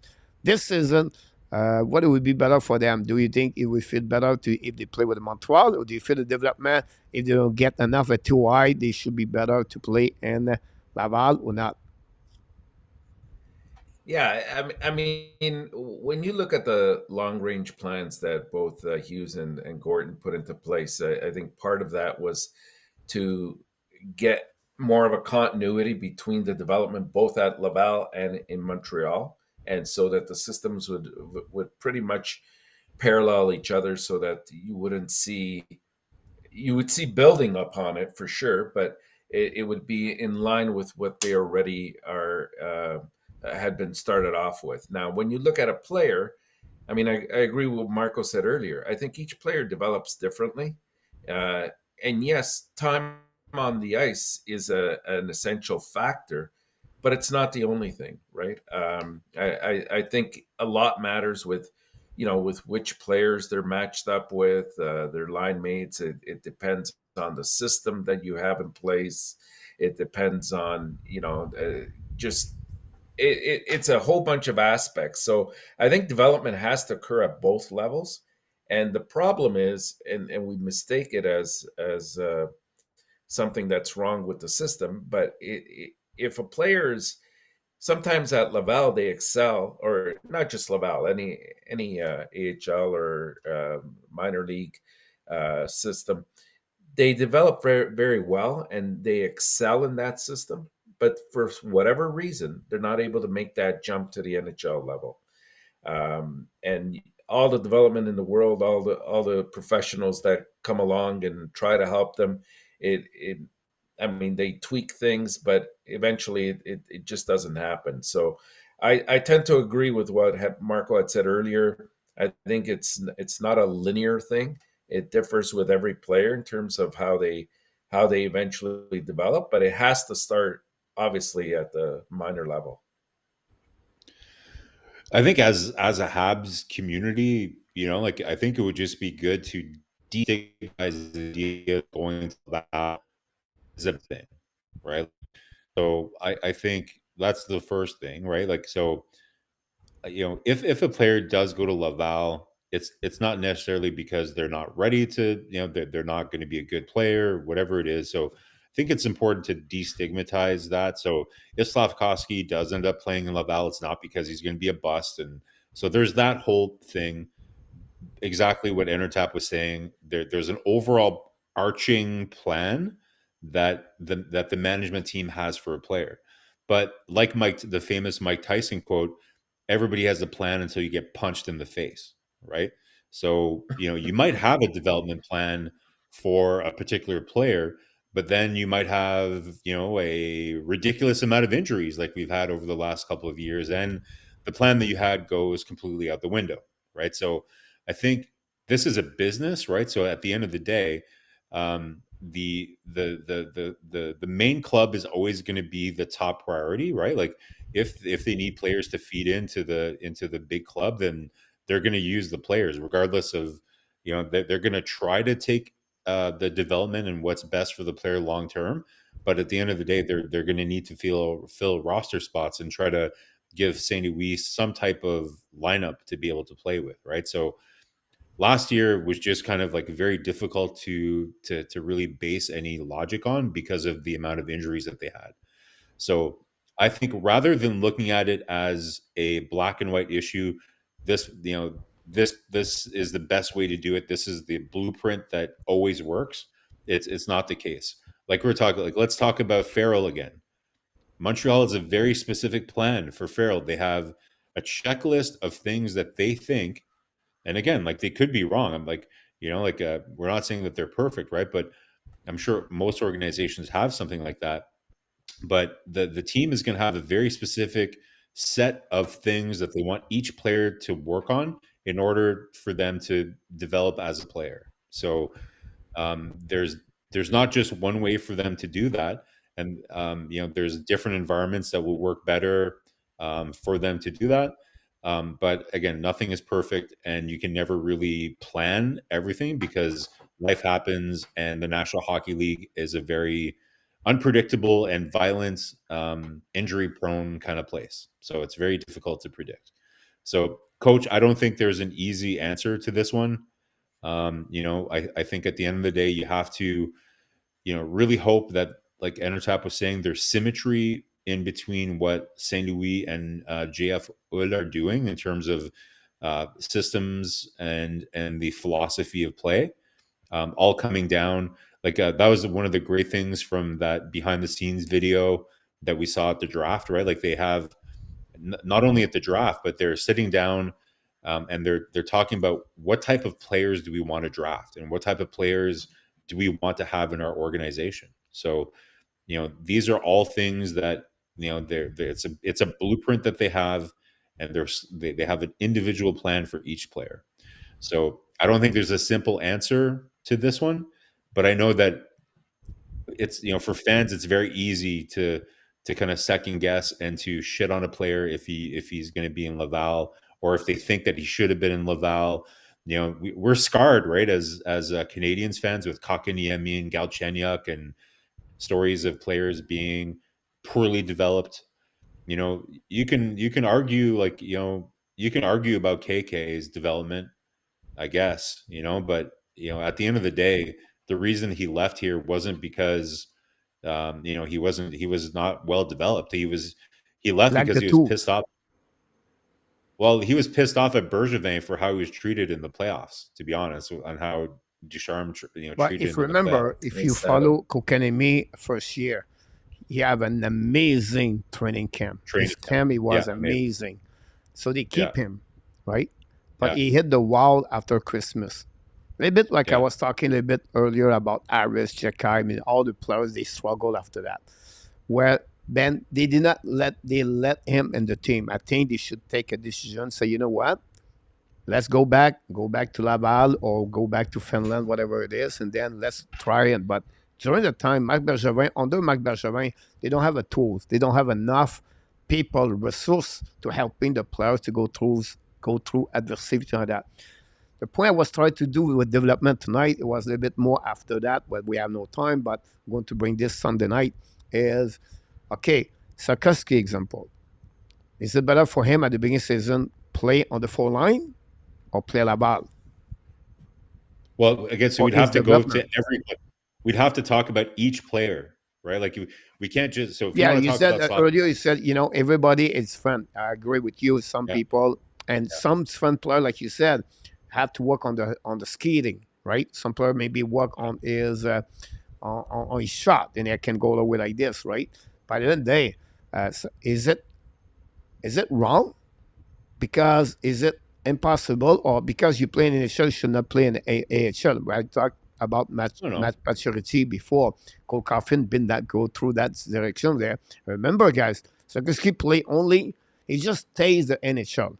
He play 39 game, and maybe 5 of them is over 13 minutes. Most of his time is 10:47 is average TOR. So for him to be at the bottom and in at the bottom 6 on Martin St. Louis, is it better for him to play Laval or not for his development for X week, X days, X month? I don't know. so, That was so to answer that question, let's first diagnose what we think Slafkovsky really needs to improve on in order to be a successful NHL player. My personal opinion and analysis, I don't know if you guys will agree, is the speed in which he can process the game. I think he has the physique. He's strong enough to play in the NHL. He's fast enough. He has the skill. He has the IQ. I think, based on what I've seen, like he has all the attributes to do it, but it's just the speed of the game. He needs to be able to process it much faster. I think that's a lot of the reasons why he was caught blindsided a couple times last year. You could see he was just processing the game a bit slower, just a microsecond behind other players. So that's my personal analysis. I don't know if you guys agree, but if that let's say I'm right and that is what he needs to work on in order to be successful, then that's a legitimate question. Where is the best environment for him to learn to process the game, the NHL game, or is it just the NHL game or the North American game that he needs to process at the right speed? That's the kind of analysis that they need to do. Now, again, there's a lot of factors that, like, just watching the games is not enough data for us to understand that. We don't know, like, the coaches are meeting with Slafkovsky after the game. They're doing a video with him. Is he learning? Is he receptive? Is he understand the feedback that he's given? These are all things that we don't see.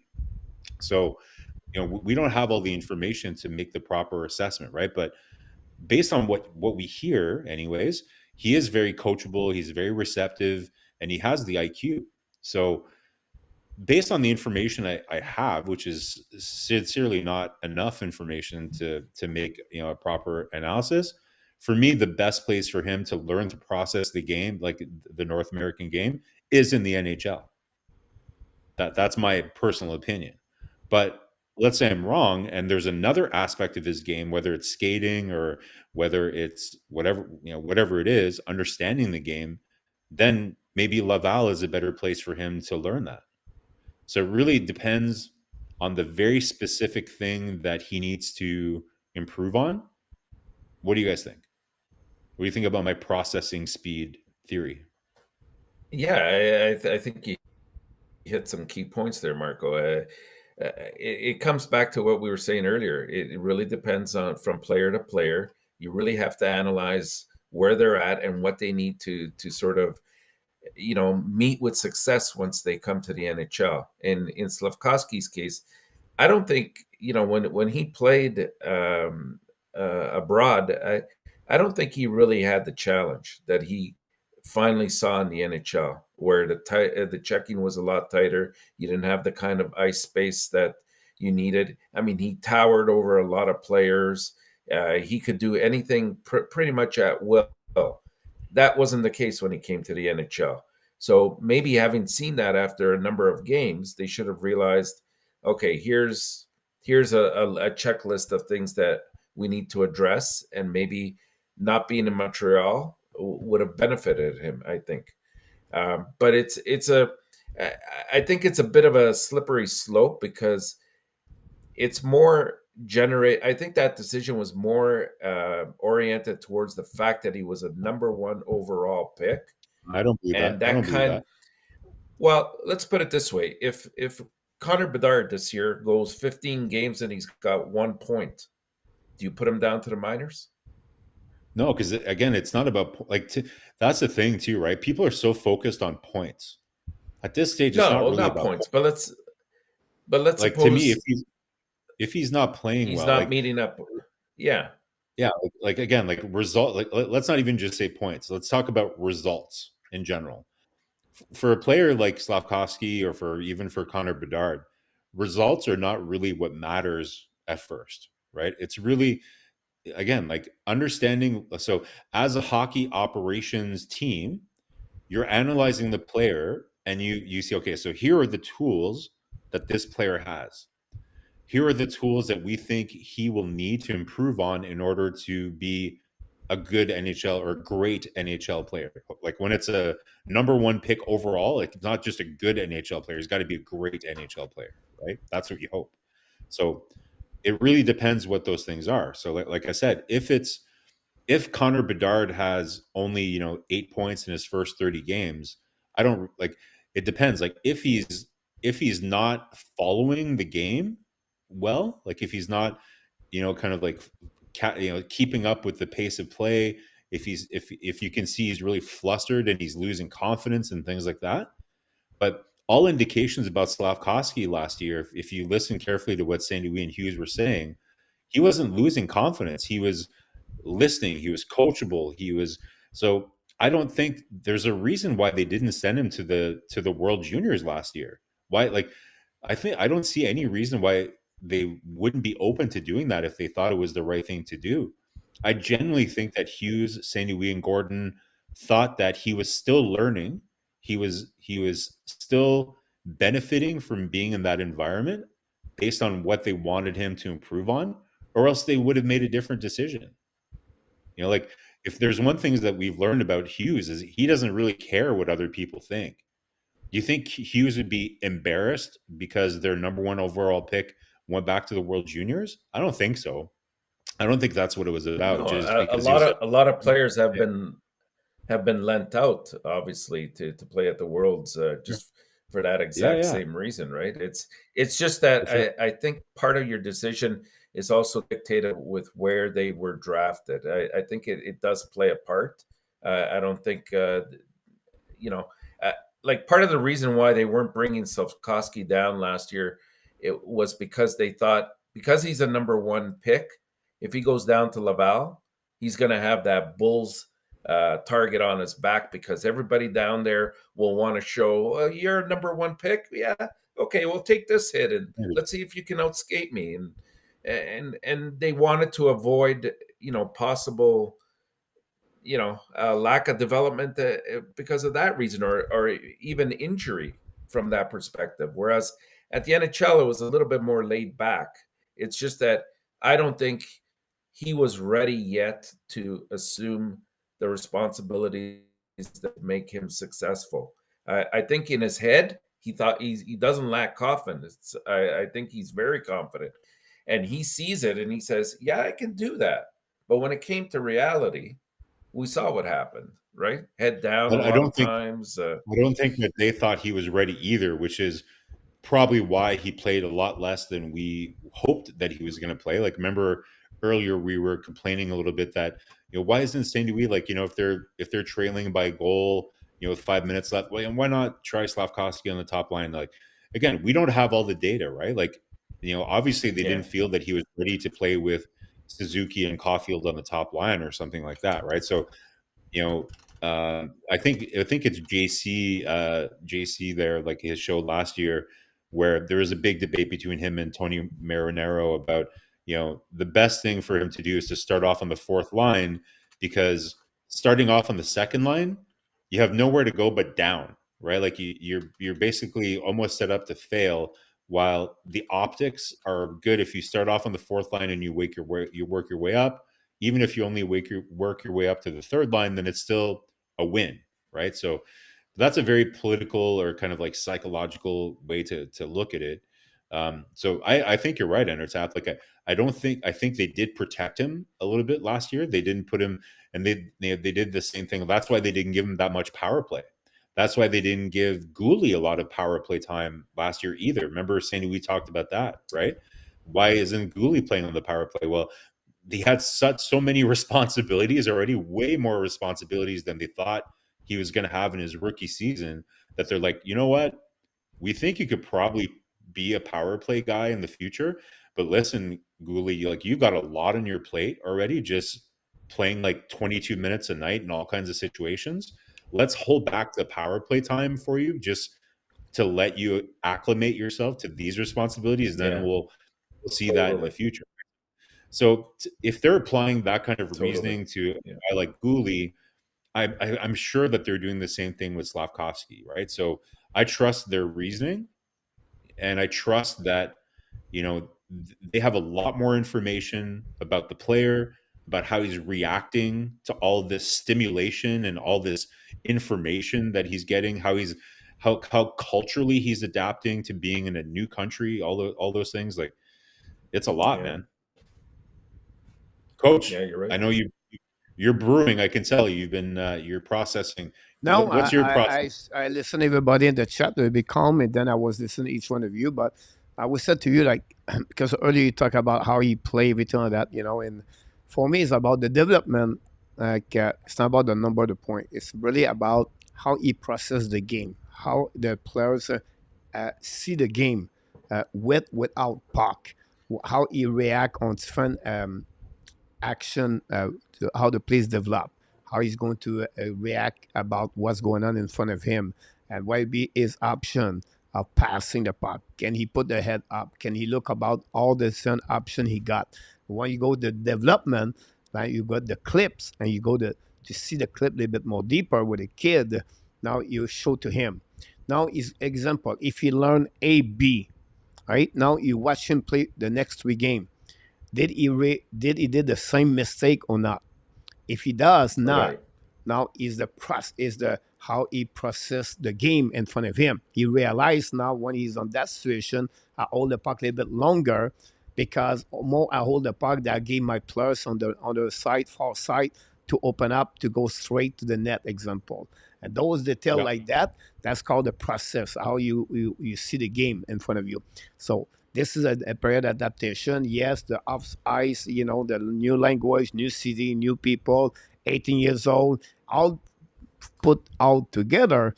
It's very difficult to produce at the end of the day. It's not easy, but nothing wrong. My only thing I would say to you is development, because we talk about Sarkozy and all. If he does not play more at 11 minutes and play not more at this part, I would prefer for him to back in Laval and to go this first line. And imagine, like, like GSM is like, yeah, but if you don't do anything in Laval, but don't think that way. If you do a Laval and he score 1 goal, 2 goal, he play on the first line, play on the power play, everybody right now is cheering him in the building. How he's going to boost himself to get that kind of confidence, and then carry on back in the NHL, and then he get his TOI, and they give him a better opportunity about that. Now, if he's hanging there at the third line, guys, about 13 minutes, he will start the game always at the third line with Montreal Canadiens, and then at the end of the second period, the beginning of the third period, it's 3-2, 2-1, or 4-2, and Montreal will bench him. They will just give him 1 or 2, 3 shift, and then he disappear on the game. And I think that's the way I feel like Montreal should maybe thinking, if ever Sarkozy don't get the 12, 13 minutes per game, maybe to get now to Laval to get the first line to get more minutes. And the second thing, guys, at the end of the day, we are at the point now they have 13, 22 years old younger in Laval. They have Farrell, me, Zach. I can go. You know who they are: Roy and Raleigh, Farrell and Strobel, and all the way. I think that would be it would be around with the right ages about him, and it could be something could maybe boost him to be a little bit more confidence, everything like that. I don't say they have to, but for me, it's my only problem if they don't get more TOI. That's it. That's all. And at the end of the day, Marco, and you're right when you said everybody develops differently. But some people I was said to you yesterday, where I said Pacioretty cannot play bottom six. He hit it. He didn't want to do that. He go back to Laval. Maybe Slafkovsky is not ready to play bottom six. We don't know yet. Well, the time will tell us. But we'll see what's happening at the beginning of the October. I agree with like 75% of what you said, but I don't think I agree. Like, you know, TOI is important, but it wouldn't be the main metric that I look at to decide whether he needs to go down or not. If he's only playing 10 minutes, but those 10 minutes are really impactful and he's hitting all the objectives that they have for him within that 10 minutes, I don't have a problem with that. As long as if let's say that they notice if our theory is correct and it's really processing speed that is really the thing that he really needs to turn a corner on for him to really be effective. If that's the case, if they see that they're sending him out on little missions and those missions he keeps conquering them and checking them off, I don't have a problem with that. And but I agree. Where I agree with you 100% though is, you know, because he's an elite prospect, because, you know, he's the future, he's a potentially, you know, like a number 1 draft pick. So you need to give him exposure to those critical, you know, end of game situations and give him his cookies, right? Like give him opportunities to do that. But where I do agree with you, Coach, is if they do see that his morale is starting to be impacted by some of, like, if he's not succeeding and it's starting to impact him, then maybe you're right. Psychologically, maybe he needs to go down with players his own age, take the pressure off a little bit and have some success. But it really depends. Like, to me, it's not his confidence or morale that were an issue last year at all. Like, he seemed like really upbeat, really confident, really in tune with what they were doing. I don't like, but if at one point that changes, that's where I think going to Laval will, like you said, will be really good for him because he'll be able to kind of, you know, gain that confidence back. But I don't think it's been a confidence issue. I think it's really just, you know, being on the smaller ice and learning to process the game at the right speed. Adapting. And we forget in this whole equation, he's 19, gentlemen. He's 19. He needs that time to make the adjustments. He will. It'll come with time. Yeah, I'm sorry about that over there. I think he freezes in our tap. I don't know, Marco. You see that? Can you hear me? At least we heard you perfectly. At least it was a good look, though. Like your eyes are not rolled up in a weird way or anything, so it's a good look. We heard you very well. It's just like we don't get that. We could be here for hours and hours, guys, but we have to shut down everything. It's already 11 o'clock, but we're going to finish with a quiz for tonight, if you don't mind, Marco and our tap. And then don't forget, guys, we are back tomorrow at 9 o'clock for the NHL, for the Hockey Nation live show.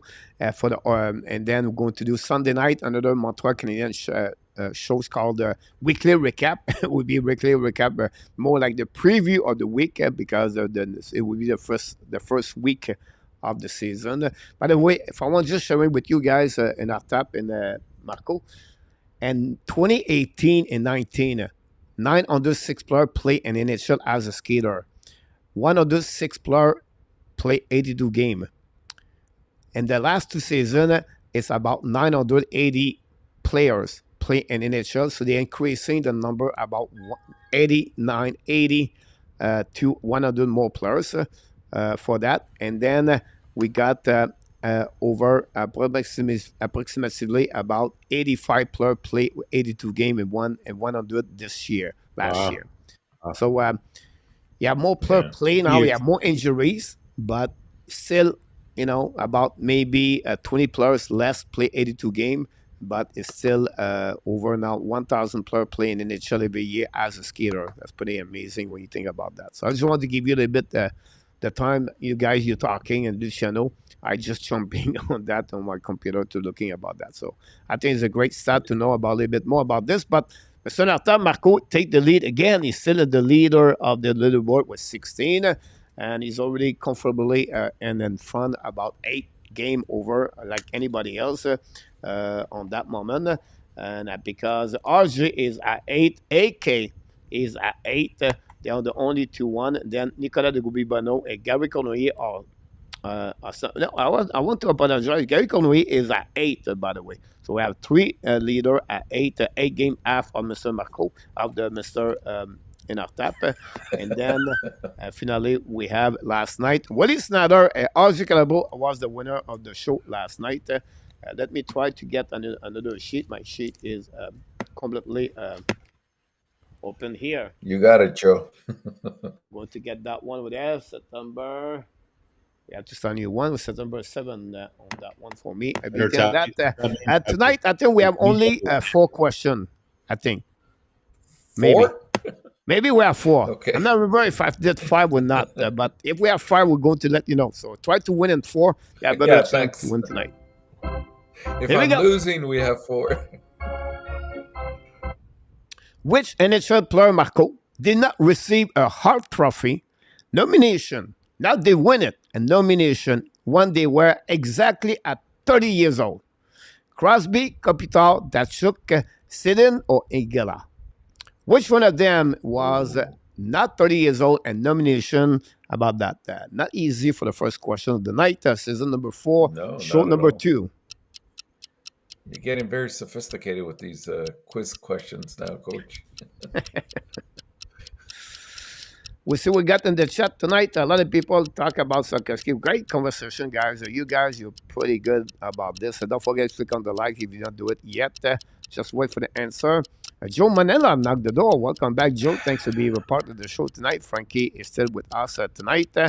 We'll see what we got. Jose Duarte, go with the Detroit with win Pavel.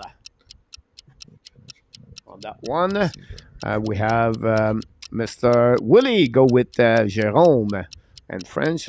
And we got Leo Renault go with Pavel 2. RJ go with NZ. Rand go with C. Ron with D. Mark Elliott go with C. GMS go with A. We have all the letters so far. So someone's going to win tonight. At least. Luc Lafortune go with D. Luc is a little bit on the slump right now, Luc Lafortune. About that. That's the only thing we got so far. Larry Lavalley go with C. About that. We're going to start with Marco on that one. Maybe they're going to helping in after for his answer.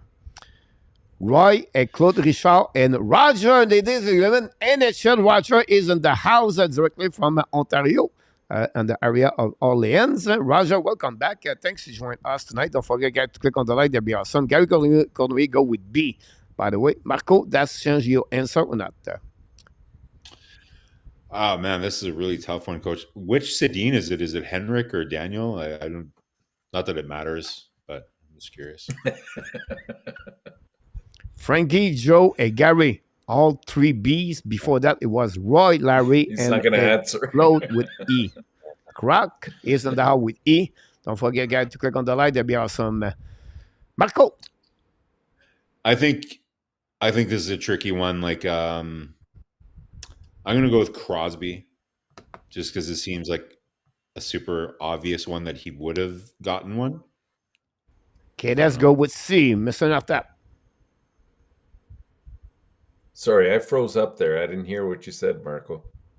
He I went with Crosby. Sidney Crosby and Real Deal go with E. Yeah, I'm more apt to think Ginla. I'll go with E as well. With A? E. E like Jerome? Jerome Ginla. I tried to say his answer, Marco. Did not work. It did not work. You because Marco was right. That's what I was trying to tell Ekele to Mr. in our top position, but we got Marco Larrabee and only GSM and Sebastian, guys, got an A on that one. This is crazy. I'm 0 for 6 now. I'm 0 for 6. Here we go. That's happening about this one. Question number 2 of the night.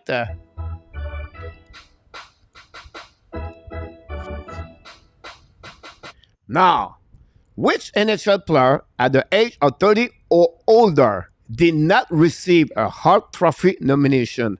Brodeur, Ovechkin, Martin Saint Louis, and Crosby. I put like 2-time Saint Louis about that one over there. So COD is like it's a mistake. So it looked like we have only 4 people over there. So let's see what's happening. Brodeur, Ovechkin, Martin Saint Louis, or Martin Saint Louis again, and Crosby. Here we go. Good luck, everybody. Now we have only 4 answers. Brodeur, Ovechkin, or I forgot to put the clock earlier. I'll just go D. Saint Louis. How old is Ovechkin right now? 36? 38. 37, I think. Yeah, I'm turned 38. 37? Yeah. I'll just go with D. Jose will go with E. Ron go with A. Leon Renault will go with A. Thanks so much, all your answers so far. Again, we have 3 people take the lead. Sébastien, Marco, and GSM. Joe Manella go with A, followed by KLS. D, Real Deal Prime. Renz P go with C. Willis Navigator go with A.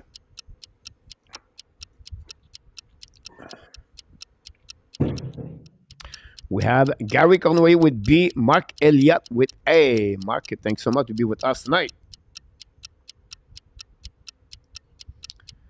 We have GSM with A, Sebastian with D, KLS 36 at that. And then we have Claude Richard at C, Croc with A. I feel like there's going to be again for a run about that one over there. We're going to go Larry Lavalley, go with A, by the way. Monsieur Nartap on that one.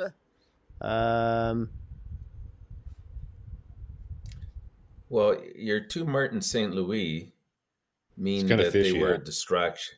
Yeah, it's a distraction, so it can't be C or D. And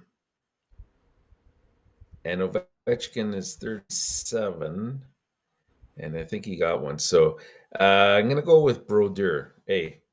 A for Martin Brodeur for Monsieur Nartap. Royce at C. Larry go with A. Maurice Robillard go with E. And Frankie go with B. We got everything about that. Could it be Crosby again? Like it's between A and E, I think. I'm gonna go with Enertap on this one. I'm gonna say Brodeur. Oh my God!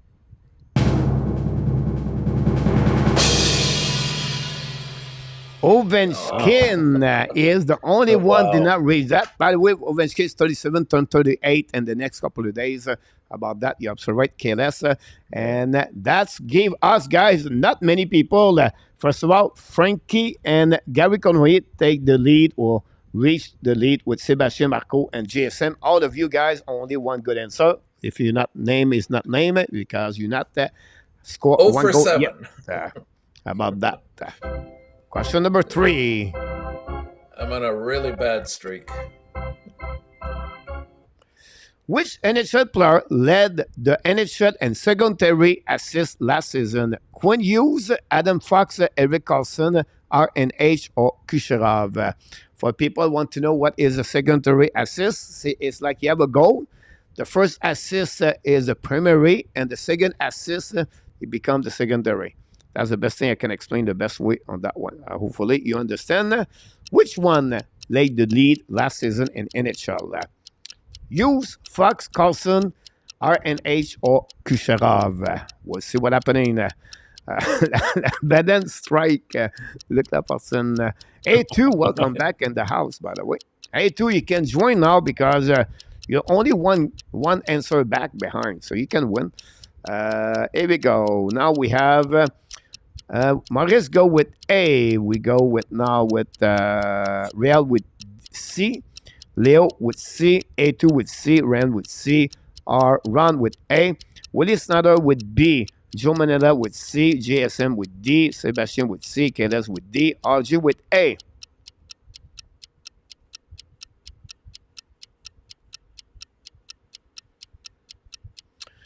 We got Mark Elliott with A. Roger go with D. Jose Duarte go with C. And that's what we got so far. The time is up. And we'll see what's happening now. We have anybody? Let's go back to Marco on that one. Ooh, tough one. It could be Carlson, but I get a feeling that Ryan Nugent-Hopkins would have had a lot of secondary assists in Edmonton. I'm going to go with D. D for Marco. Roy with C. Crux with D. Gary Cournoyer with A. And Frankie with C. Mr. Inartap. Oh man, I heard something similar to this not about a week ago on the radio. Larry Lavalley with A. I think Marco's right. It's either Carlson or Ryan Nugent-Hopkins. I'm going to go with Carlson. Carlson C. for Inartap. And Nicolas de Gobi-Bono go with C. Oh my God! And he did it again. Marco Larrabee score on that one over there. The second option, Mr. Inartap, for the second time at your round. Yeah. And we have Crocs score a goal. Roger NHL score a goal. KLS score a goal. But you're not the only one take the lead at 2, Marco, because GSM, he had the right answer of the question number 3 of the night. One more to go. Let me check the last question of the night. If I'm right. 0 for 8. No, it was last night. So last question of the night. I'll still get it wrong. Last question of the night. Who scored the most slapshot goal in the NHL during the season 2022-2023? Ovechkin, Thompson, Sankos, Pasnak, or Zibanejad? Who scored the most goal in NHL as a slapshot? Good luck, everybody. Last one, JSM and Marco take the lead.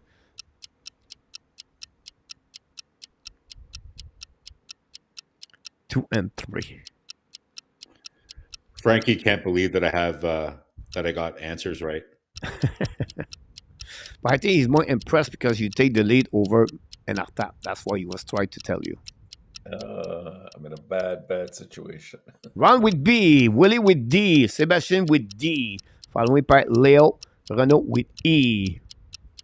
We have so far Ron with B, Willie with D, Sebastian with D, Real with B, Mark Elliott with D. Coach, is a one-timer considered a slap shot? Yes. Okay. We have Leo at E, Jose at C, Crack with C, Maurice Robillard with C.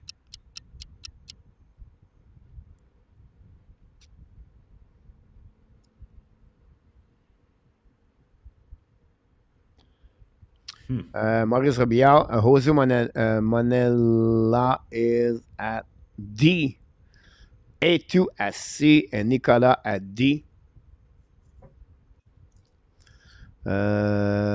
Nicolas Ren at C, Larry Lavalley at A, Luc Laforson at C, GSM is at D. Mr. Marco, you want to take the note? GSM is the leader with you. Take a D, by the way.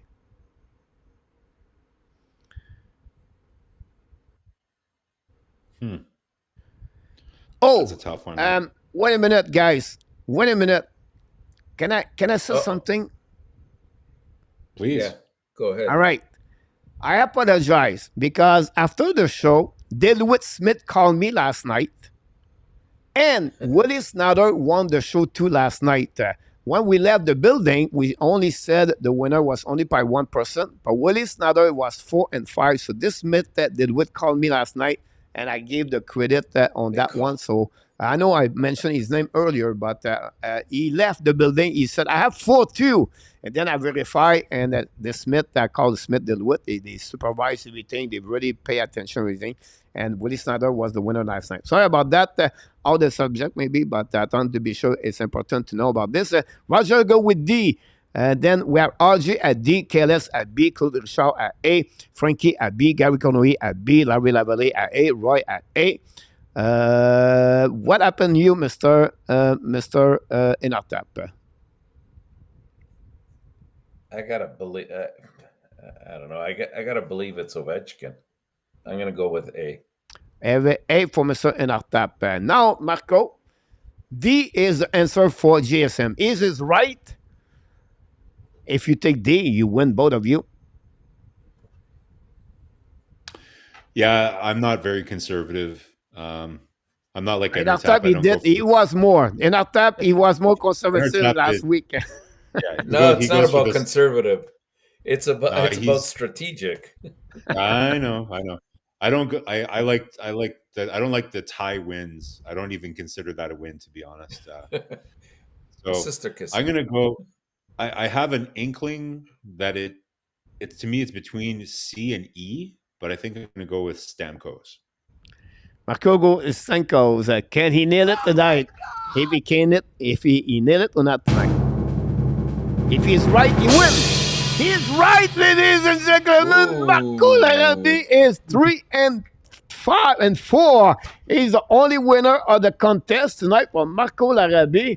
Wow, what a great performance on Marco live, by the way, tonight. And that gave him, for his season, Marco Larrabee, I think is number 4, if I can recall it very properly. Yes, number 4 for Marco Larrabee tonight. The only times that I win is when I'm live. I never win when I'm not live. That's maybe the right thing about that. Wow. So congratulations about that one over there. GSM was at 2 tonight on that one over there. So we have to congratulate Marco Larrabee tonight. Here we go. Marco Larrabee, what a great performance. Wow. At least my streak is intact, Coach. Yeah. 0 for 9. I'm still going strong. Now, do you feel like the Luc Lafortune, or you feel like maybe Randy Walkman? Yeah. Another slum. Gary Cournoyer is in the slum whatsoever. He got one good answer tonight for Mr. Gary Cournoyer. But at the end of the day, Marco was the winner of the contest. This concludes, guys, the show of the first night of the App Nation locker room report. Hopefully you enjoy it. Looked like the smell was pretty good overall for all of us. I think we don't suffer anything about that. We'll be back tomorrow night, 9 o'clock for the NHL Hockey Nation. Then we're going to be back, of course. We don't have the overtime show yet because overtime start only when the season starts. But we're going to be back Sunday night for the big show of the Ab Nation. Of course, the weekly recap of the Montreal Canadiens. Anything you want to add before we leave the building, ladies and gentlemen, for Mr. Inartap and Mr. Marco? No, I think we're just off to a great start in our 4th season. And like I said yesterday, we look forward to a lot of the good things that are going to happen this year. I agree with you. And Marco? Yeah. 300%, Coach. Thanks for having me back, by the way, for season 4. Really excited to be with everyone again. Thanks for having me part of the team, and really looking forward to it. Great show, lots of fun. Intertap, always a lot of fun being with you. So thanks a lot, everyone. Thanks for tuning in. Appreciate it. Yes, thanks so much, both of you. By the way, Luke's at 2 and 5. No, Luke, you 1 and 4. But maybe some problematic with the maths about that, but we'll see what's happening the next time. Until the next time, guys, we want to remind every one of you, you have what? You are awesome. You are amazing. You are the best. And remember, you have greatness inside of you. You did it again. Both of you did a great show of the night. Thanks again for joining us. Don't forget again tomorrow night, 9 o'clock. Until the next time, of course, be well, be healthy. Find a way not only dominate your day, but find a way to dominate the second half of what, Mr. Inartap? You're 2023. You did it again. An amazing, great night, everybody. Sweet dream. And of course, Hockey Nation said to you, we love you, friends. Have an amazing, great night, everybody. Good night, everyone. Right.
Booyah!